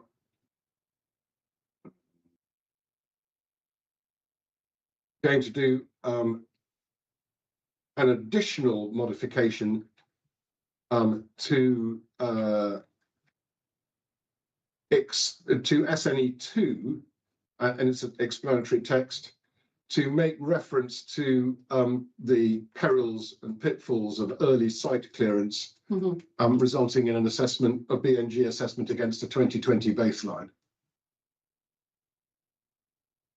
Then for SNE3, we're going to do the regrouping of the policies related to tree replacement at the start of the policy, as we suggest in our hearing statement, and then renumber the rest.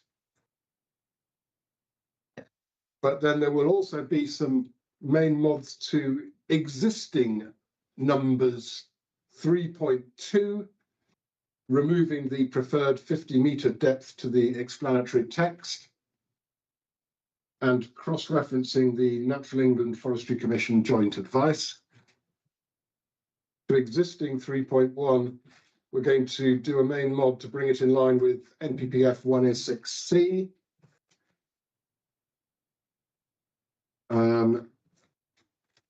SNE4 geoparks. We are going to add an additional mod in the explanatory text to explain the potential overlap between geology and historic environment interests. In SNE5, we're going to adopt PAN 39 and include the date of the structure plan. In the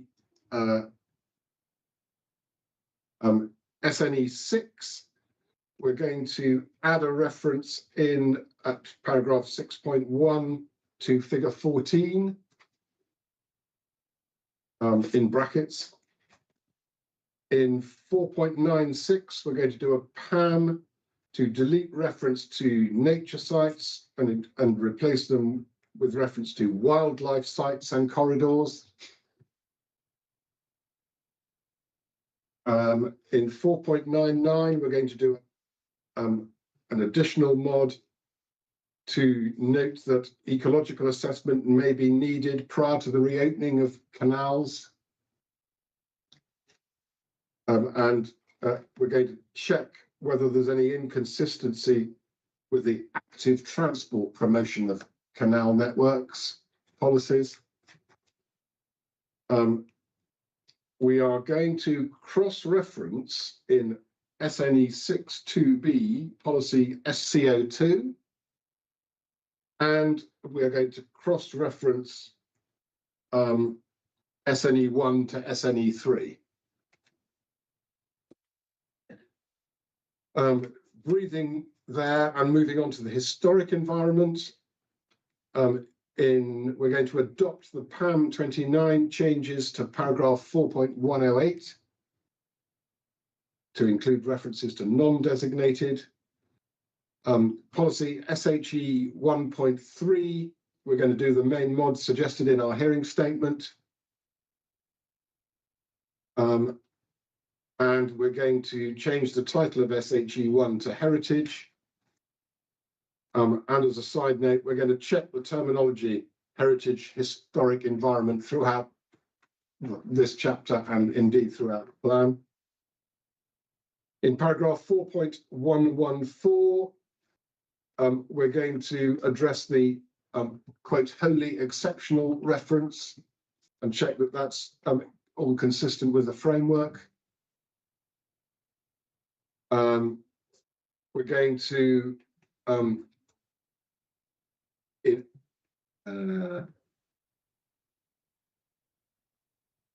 yeah, we already covered that. In SHE 2.3, we're going to do the PAN 37 change as a main mod. SHE 3, we're going to rename and replace locally listed buildings with non-designated heritage assets. We're going to do PAN 38 as a main mod. And we're going to delete either 4.109 or 4.126 as being unnecessary prolixity and repetition. And then sweeping up Dr. Paulson's very last main mods, going back to SNE 1.3 again, we're going to include habitats as well as species. In SNE 1.4, we're going to make it clear that it's either protected or priority species. We'll look at which is the most appropriate. And we will somehow link policies 1.3 and 1.4 so that they flow better, either with some additional text or by just simply making them one paragraph. And then very lastly, an additional modification to SNE 1 and paragraph 4.7 to refer to, quote, the ecological and the geological environment. Here endeth the list. Excellent. I can't think of any others that you've missed, so thank you very much for Yeah, that. I'll type those up again as usual. Did you get the fruits of my labour of last week yet? Has it come through to you? It hadn't as of when we started this morning, Yeah, but but it may still be going through quality control at this end. yeah, but yeah, no huge rush for that, given that we've got plenty to talk about this week as well, so that's fine. Dr. Paulson. Sorry, just a really quick note, because this is just something I think I forgot to mention Thursday last week. I hope it's okay to just quickly mention. You asked me exactly how are small blue butterflies protected. So they are protected under the Wildlife Countryside Act, Section 41 of the NERC Act 2006, and they trigger the Biodiversity Duties of the Environment Act 2021. But also just noticing criterion 3 of SNE 1, they also fall under the plan's own kind of intentions. Species that are legally protected in decline are rare within Sandwell and the Black Country. So the small blue actually is protected in decline and rare within Sandwell and the Black Country. So it falls under all of those. Just wanted to point that out. Yeah, no, that's helpful, and I have got a note of that. Thank you, SNE 1.3. Okay, thank you very much. I don't necessarily expect a response from the council on that, but if you did want to say anything.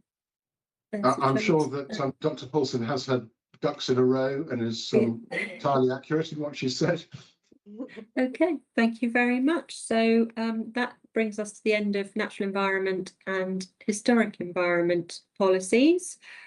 Our next session this afternoon is minerals, waste, development constraints and industrial legacy, which will start at 2 o'clock. Those joining, is going to be a different Teams link. Don't try and rejoin this session because I won't be in it unless I click on the wrong link myself. But thank you ever so much for this morning, and I'll see those that are back at 2 o'clock. Thank you very much. Thank you. Thank you. Bye. Bye. Oops.